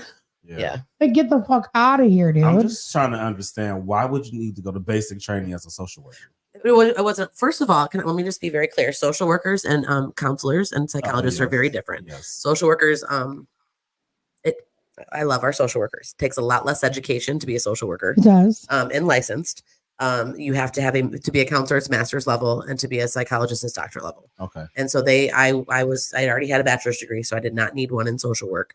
I was going to be a licensed counselor. Got Yep. it. Okay. And I actually had considered going and not skipping the counselor and just going and doing the doctorate in psychology. Yeah. If I was going to go that route, that's the route I was going to go, because that's where you can kind of make some decent money, but not really. It's more for the passion. But yeah, no, as soon as I read that, they said you have to go to basic training. I was like, first of all, I'm not going to go through a whole ass doctorate degree and then have to go to basic training. And I was already edging on being too old of doing all that. You're gonna get traumatized just going through basic training. I can't. I get traumatized when I Drop have to and run. give me 50. No, I get traumatized when I have to run more than I have miles. Counselor. Right, exactly. And so for me, that right there is probably kind of proof of what you're talking about. It just eliminated one person that could have went and provided, and I wouldn't have sat there with a pad and made you like, tell me more. How does that make Oh you my feel? God, please don't. I would never do that. Yeah. If anyone out there in this profession is listening right now, please don't do that. Yeah, I encourage everyone to take notes about their patients. I don't take wrong. notes. But like, don't just be sitting there like. I mean, and how does that make you feel? There is some value at some point in saying talk about your feelings, but I would never do it like that. Right. And that's just weird. And I don't actually take notes until after because I think it's rude. Yeah. Unless it's something I genuinely have to like remember, like Right, a statement or right. it's And like I'm okay with advocacy, that. But like, yeah. Well, like pay attention, have a conversation. I'm not talking to my phone over here trying to just diary real quick. So I want to have a conversation. So how does that make you feel? Real bad. I'm just playing with it. So I've honestly just learned to. It's just it's unfortunate, but in a sense, it's a blessing. Yeah. Because I've learned how to do it on my own. Yeah. I've just learned coping skills on my own that I refuse to fall into. I love my father to death, but I refuse to fall into that trap. Big facts, yeah. Period. So moving forward, what kind of things or help would you like to see for veterans? I would like to see appointments in a manner of time. Regarding my back, they scheduled me for an appointment. Called me a month ago. My appointment is until the end of May. Wow. It's 3 months to talk to a neurosurgeon about my back. Just to talk to him, Just not even schedule. Just to talk to him. Yeah. Just to have a conversation with them about my back. Yeah. I had to wait 2 months for an MRI on my back, and I get it. But like, you're the military. Like, you have so much funds. You have so much money that the government gives you on top of everything else that you should be the one to say, no, we need better for our veterans. Yeah. We're the ones out there fighting for this country. Yeah, absolutely. Yeah. You know what I mean? And that gets me into another whole thing. But anyways, well, we are the ones out there fighting for everyone's right. Yeah. Everyone's right to have a voice. Everyone's right to have a vote, to have a say, to have anything, to live in a free country, the whole nine. Yeah. We should be the ones that are, I'm not saying that we are better than anyone else by any means, but the systems that are in place for us when we cannot utilize regular healthcare. Yeah. I don't have regular healthcare. I have Right. veteran. That's all I have. Yeah. I'm stuck as to what they give me. And by nature of the job, it is a physical risk. It is a mental health risk. It is an emotional risk just doing that job. So expecting people to do the job, there should be benefits that allow you to deal with the outcome. I carried a duty belt. Mm. I carried a sidearm, a 9mm, and I carried either a shotgun or an M4 every single day that I was on work. I carried a vest, a bulletproof vest. I carried actual duty belt. I was on in and out of vehicles all the time. I was in and out of different terrain. I was on boats, the whole 9. Oh, he was about that life. Yeah. And I was doing 12-hour shifts. And our 12-hour shifts turned into 14 to 15-hour shifts. Wow. Because we had guard mount, we had uploading, getting armed up and everything. And we had downloading. And then a guard mount afterwards. Talk about what happened during the day. And then I had like 6 hours of sleep. That was fun. Intense. Yeah, like that takes a toll on people. That really takes a toll on people. The training that we give. There's no way in hell I'd be able to go to a restaurant and sit with my back to the door. Right. Yeah. Not at all. No way in fucking hell. Mm-hmm. I was at work one time and I was at a restaurant working and the Warriors were playing in the playoffs and they scored a shot and the whole entire restaurant went fucking ape shit. I ran and cowered and sat there in a ball in the corner because that whole thing set me off into a PTSD whole ass thing. I don't like it. Yeah. People don't realize that. Yeah. Mm-hmm. People don't think about those things. Yeah. And they're just looking at me like I'm the fucking weird one. How long did it take you to adjust, like back to civilian life? Are you still adjusting? It took me a lot longer than I expected, that's for sure. Mm-hmm. It took me a couple years, honestly. Mm-hmm. And I'm still kind of adjusting. I mean, there's certain things that I'm just looking out right now and I'm just like, what? You do that? I would never do this. And I'm not trying to like be better than anyone else. It's just what I was. But I was trained. They programmed you to program. Yes. It's a very good word. I was programmed to do certain shit the same way. Mm-hmm. It's programmed to respond a certain way. Mm-hmm. And I'm still catching myself responding to a certain way that I'm just like, no. I have a voice. Yes. I have a voice. You are no longer that brand. Yeah. And the Navy will always be in me, don't get me wrong, Right. but you're not speaking for me for the rest of my life. So we had a question sent in. Oh. So the question was, can you ask Brianne, why are all the young men getting vasectomies between the ages of 25 and 35? I have just noticed a trend at work of young men in active duty getting the snip. That's that base love. Because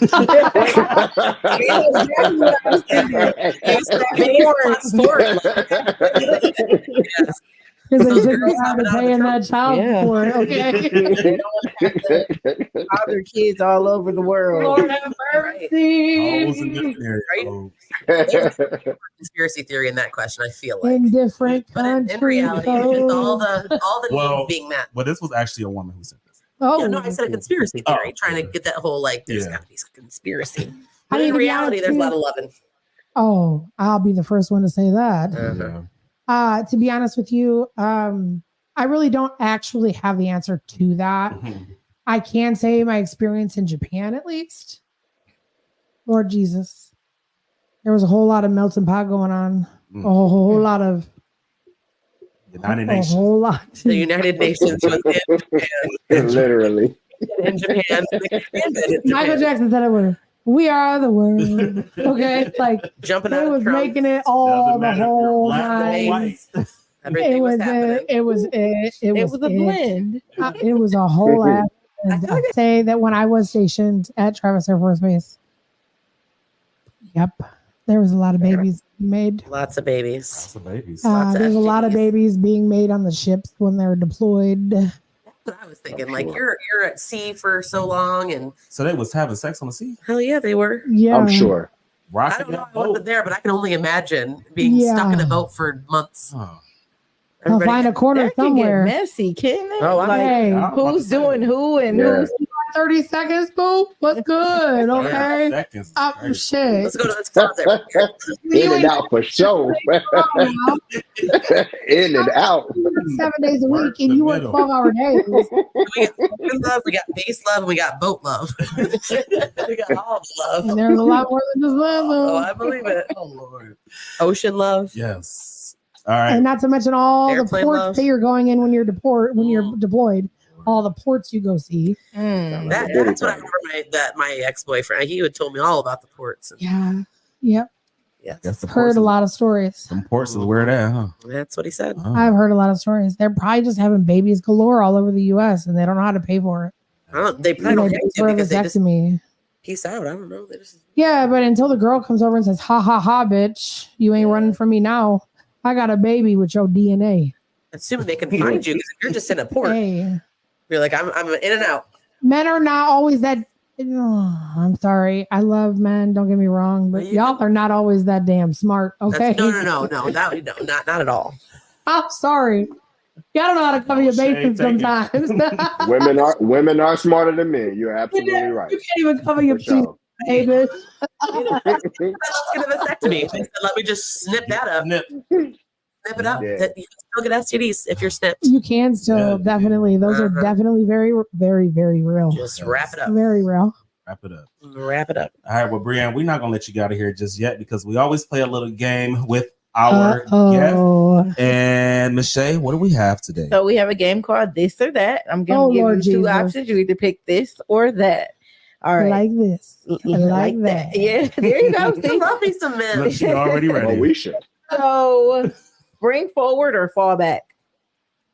Oh, spring forward. I need the sunlight. Okay, I'm there with you. Yes, I love it. Fall back is depressing. Yes. Zoo or art museum? I mean, I love my animals, but the art museum is cooler Okay. temperature wise because I get hot. Yeah. You I gotta get do it hot. early spring or And I'm late not trying to fall. melt off these eyebrows, okay? I'm just saying. I like my zoo. Especially in the summer, the heat, the smell. That just- part. The people everywhere. Yeah, the people everywhere. You get just uncomfortable. You just like, oh my God, I'm like stuffy and Yeah. shit. Yeah. All right. That zoo do be a lot. Oh yeah. And then everybody's trying to get Everybody's into the doing aquarium where Yeah. it's like air conditioned. Oh my And then God. it's crowded in there and hot. Right. Like, The bitch, one air get out. conditioning- I know. You. There should be a time. Yeah. You're right. What's your ticket say, Exactly. bitch? Because I'm sweating my eyebrows off. See, Here's what's drawn on. You can see, we can go okay? to the zoo together. Yeah, we we would just can make do everybody this. get out of the aquarium. Just get out. We can do Get this. I'm gonna take my fan too. That's fine. Yeah. Your fan, does it squirt water? You Is that damn that? right. Yeah, it does. I put it in the back all the time. Yeah, perfect. I'm a hot. It is what it is.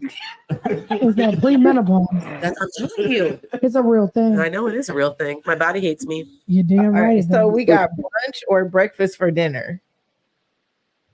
brunch. Okay.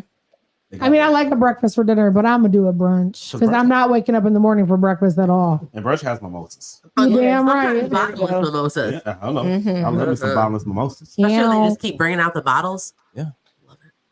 Sunrise or sunset? Ooh, I'm gonna do it. Mm. I ain't waking up early. I'm a night owl. I might stay up till the sunrise. So that's the only way that's I'm Okay. Yeah. But at that point, it's a sunrise, but I'm going to bed right after. All right. Drive or be driven? Oh, drive. Yeah. Ain't nobody. Oh, No, we are not. We are not doing this. I'm in charge of my own goddamn life. Yeah, I hate the way I hate the Same. way other people drive. I am always looking in my mirror. If my mama, bitch, there's a motherfucking car behind you. Speed up. Do you not realize you just cut them Yeah. off? Yep. You Why didn't see did you that just car, slam your brakes on at that yellow light? You can go through the Right. yellow light. Yes. mama. Go. Yellow is not right. Right, Go. exactly. And when I'm ready to go, I'm Yeah. ready to go. That Right. the passenger success life Oh, is not for me. God. Absolutely not. And I speed. It is what it Me is. too. I hate when somebody picks me up and then I'm just like, damn, I should have just drove myself. 'Cause I'm I know. ready to go. That part. Yeah, it's crap. That- Yes. Not with Uber and Lyft anymore. Okay. That's true. But then, True. yes, that's true. That's true. Well, in Toledo. Yeah. Sometimes it's a little difficult to get an Uber or a Lyft. Yeah, Here, totally. yeah, for sure. Don't call me either. drunk somewhere. No, just kidding. Gas car or electric? Oh, I'm gonna have to go with a gas car. I can barely keep my cell phone charged. Let alone my phone. Run out. That was nice. You're right. You need an Uber. Yep. I'm Yeah, like you're Taco right. Bell. I Yeah. need to get to work. Yo, I charge. I Yes. tried to charge my car. I ain't got 5 hours to charge it for fucking 25%. Yeah. Okay. I got $5 to put in the tank though. Next gas station. Yep. Damn. Home at least. Yep. Shit. All right, last one. Are you dominant or submissive? Oh, I'm a little bit of both in different areas. Okay, if y'all would have just saw the way that CL Style just sat up in here. I'm always interested in these questions. Go ahead now. Let's hear your answer. I'm always interested in If y'all would have saw I'm the here way for that he it. was leaning back in his chair and then he sat up real He quick. said, "I heard that question." Okay, well, in honor of Steele, I gotta ask one more. Top or bottom? Can I just do front? From behind. Yeah. She said, "Don't get me on the top or bottom. Just get me from I behind." mean, I'll do either top or bottom. But Well, I mean, like I guess from you're still a behind. bottom if it's from behind. I mean, you're not really on Not top really. or in front. I kind Well, of would like you you still gotta work be a on your little back. bit? You gotta You be. know, working them hips, working them You hips. can. You know what Yeah. you're doing. You You're still damn doing the right. work. You working them knees be hurting, okay, Yes. boo? Yeah. Another reason my body hates me. That part. it. But I'm not what it is. What it is. we need a knee pad sponsor. Can we get a pre-menopause and knee pad sponsor? We're a mess over here. We got a lot of shit going on. We got a lot of sponsors. I'm gonna keep my mouth shut on that one. Oh, you already got your own knee pads? Oh, I just got other things to say. We'll have to do mud talk After after. dark. Mhm. I mean, you was talking about doggy style and shit. Yeah, You know, listen. mine. We're gonna say anal? I wasn't. Yeah, I plead the fifth. I am OJ. Tell her she's crossing your boundaries. Hey, she not. I But you read not the know. bio and she said nothing's off limits. So Hey, That's a fair question. it's not off limits. I mean, I'm a grown ass woman. Shit, let's go. Okay, I love that Okay. energy. Yes. All right. Thank you for playing with us. Yeah. That was Hey, the first All right. anytime. That was good. All right. Well, before we get up out of here, we got a couple things we got to do. First of all, it is the first show of the month, which means it's time for shout outs. So this is where we want, we just give people their flowers. So anybody you want to give a shout out to, we're going to go ahead and do some shout outs. So Miss Shay, do you have any shout outs? Shout out to my future husband. Yeah. I got a Congratulations. Yeah. So she held that in the whole damn show. I did. she was wiggling in her chair waiting. Yes. Yes. Yes. No, but shout out to all of you guys for holding down while I got through the end of dodgeball season, Yes. as always. And I just want to say thank y'all. Absolutely. Hey Shay, I thought you was gonna do the whole show like this to show off your ring, but I No, not Actually, why you say I that? mean, and then we gonna look back and watch this. I was not rubbing my eye on purpose. It was just, But All right. Well, shout out to you guys. Yes. Thank Shout out you. and congratulations. That's what's Yeah. up. Miss Amy, you got some shout outs? I'm going to shout it out. I know that not everybody's here yet, but shout out to all of the teachers and educators and everybody working in a school who has made it this far. Ooh. I know we are ready to stop and quit and move on. And but just that spring break, I think either you just finished spring break, you're on spring break, or you're about to be on spring break. And then everybody knows as soon as that's done, it just goes quick right after that. It's So over we with. can do it. Yes, we are almost there. CL Styles, you got some shout outs? Yeah, I have two shout outs. So first shout out is shout out to my mama. She did amazing with like her surgery, and like she's making strides and gains that we didn't even believe would come this fast. So shout out to her because she's just doing her thing and she's awesome. yeah, Shout out, Mama. That's Shout out amazing. Mama Bernie. Yeah. And my second shout out is to there's a nonprofit organization up here, Tiny Hearts Remembered. and they're doing big things in the community where they're acknowledging women that have experienced infant loss and immortality. So, you know, they do care packages and send them to the hospitals and all of these different things, man. So shout out to the members of Tiny Hearts for doing that, because it was a lane that wasn't filled, but necessary. Yes, That's big what's shout up, out to yes. them. Huge That's shout out. that's great. That's great. That's dope. Yes. Yeah. And still, style. You make sure when you show your mama this, show her only this portion of the show. Don't show her. I got you. You gotta pick and choose. There's some appropriate situation. You can show her the mental health moment if she wants to Yeah. watch. We right don't wanna before pique her this, but we curiosity. don't want to show that. No, I'm showing a base love. So Yeah. You want You to want to show your mama anal? Want to show your mama talking about anal? Now he got look at that laugh. He was like, nope. Because I'm gonna go ahead and sit back. I on ain't this doing that thing. one. exactly. You just let Mama Bernie listen to the first half of the First show. half and then the You right. shout out. And then the shout outs. There I'll you go. piece it together for her just so she'll think it's a whole show. Uh-huh. My man. Take out all the They got all the extra stuff. all the extras. She's like, CL Styles, boy, that was a good show. Mhm. It was great. All right, Miss Okay. Bree, you got some shout outs. I do have a couple shout outs. First and foremost, I want to shout out to my mother. Just recently, our world has been turned upside down. She was just recently diagnosed with stage 3B lung cancer, inoperable. We are all staying very, very positive. Got to stay positive, got to think of the best, and got to cherish every moment that we have. Absolutely. That's So for sure. I wanted, she beat cancer once in 2007. She had cervical cancer, and she's back at it, and she's fighting it, and we're going to do it. And I just want to give her a shout out because, like I said, my father died in 2001. If it wasn't for her, I wouldn't be where I'm at today. Yeah. So yeah. I just need to give her a huge ass shout out and tell her I love her and we're all there for her. So Absolutely. Shout out Yeah. to shout out Yeah. to her. Shout out to her. sending prayers her way Thank as you, well. thank you. I appreciate that. I appreciate that. Yes. My second shout out is to my girl Kara.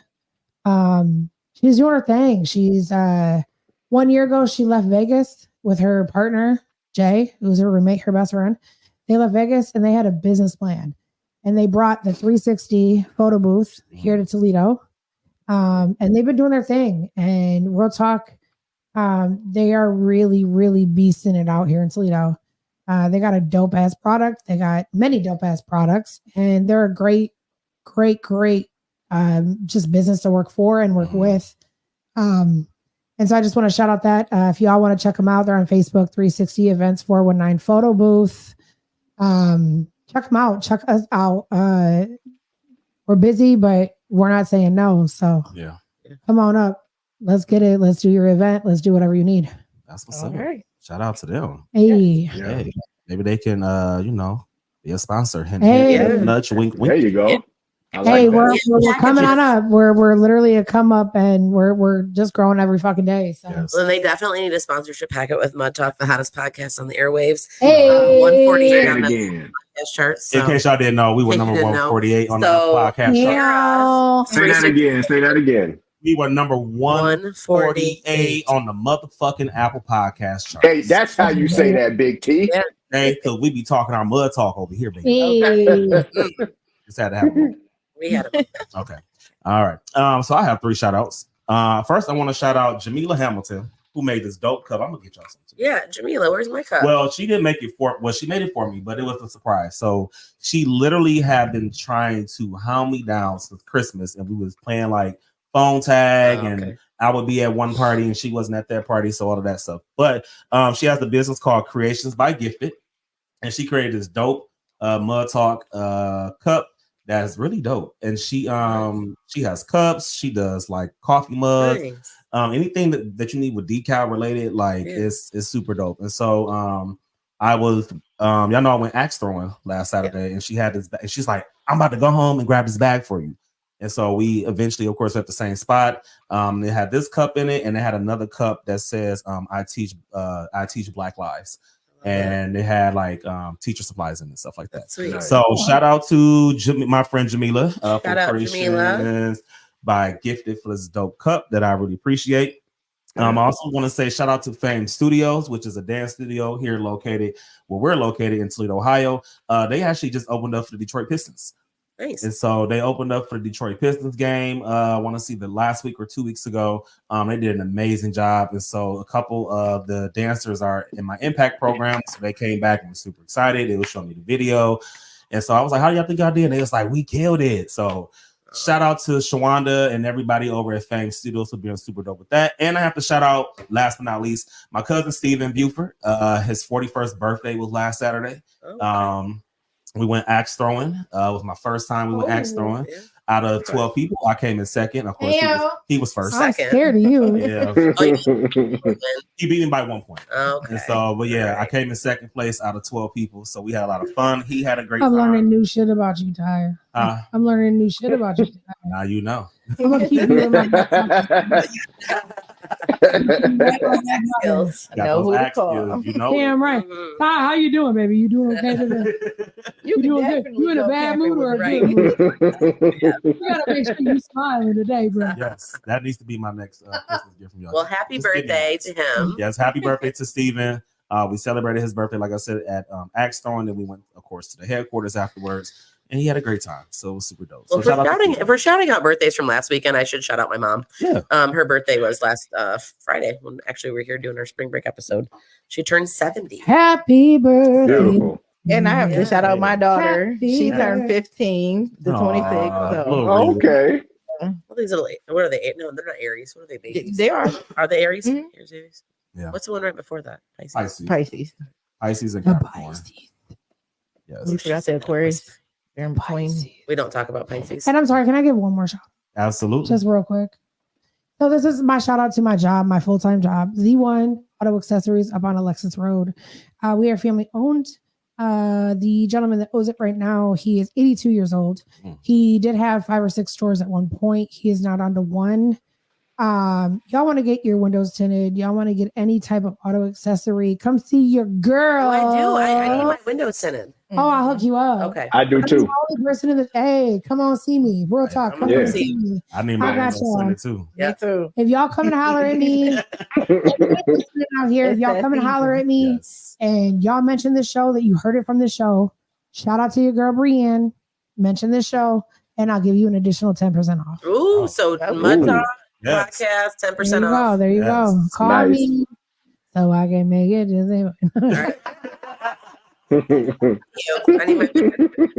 Z1 Auto Accessories 419-478-3402 up on Alexis Road. Yes, shout out to y'all, man. Yeah. We about to get 10%. So we got 10% now. Yep. Y'all get a little extra. Ooh, talk to me nice. Yes. Oh, I'll talk to you. Don't let this voice fool you. Listen, he can't wait to be back in the studio. Right. All right. Before we wrap up the show, we always like to end our show with a segment that we like to call Shay with the Shit. And Miss Shay, what knowledge and gems are you dropping on us today? All right. So I just want to piggyback off the whole topic for today's show. When dealing with trauma, we often blame ourselves. I just want to say, remember, it's not your fault. Do not isolate yourself. I know depression can become real. So self-care is the best care. We always enforce that here on the show. Spend time with family and friends who genuinely love, care, and support you. That can be the biggest thing when dealing with something. Exercise, listen to your body, and of course, if you find yourself in a rut and you need some extra help, therapy is always an option. No matter what, you are important. Always remember that we all are important. And just dealing with everyday life, be kind to others. You never really know what somebody's going through. Absolutely. And you can't write somebody's story for them. Yes. So love everybody. Yes, I love that. Love it. Love is the best answer, man. Yes. Love makes the world go round. So, all right. Well, that was Shay with the shit, and remember that she's always with the shit. Hey. Yes. So, like I say, she can be cool or she can come out of the bag. It all depends on You. You. You don't want to trigger my trauma. You do not want to Nope. trigger my trauma. We don't want to trigger anybody. No. Please. But Shay said, especially my trauma. Don't Especially her trauma. Yes. She will be out the back. Ain't nobody got time for that. No. Not at all. All right. Let's go back to the love. Yes. Yes. Yes. Love Love. everybody. Yes. All right. Well, thank you, Miss Brianne, for stopping by Mud Talk. We Thank appreciate you so Thank much you. for Thank getting you. us. Yeah. Thank you guys for having me. Yeah, it was a lot of fun. We I learned a lot, appreciate it. and we hope that everybody who was watching and who was listening, you also learned a lot too.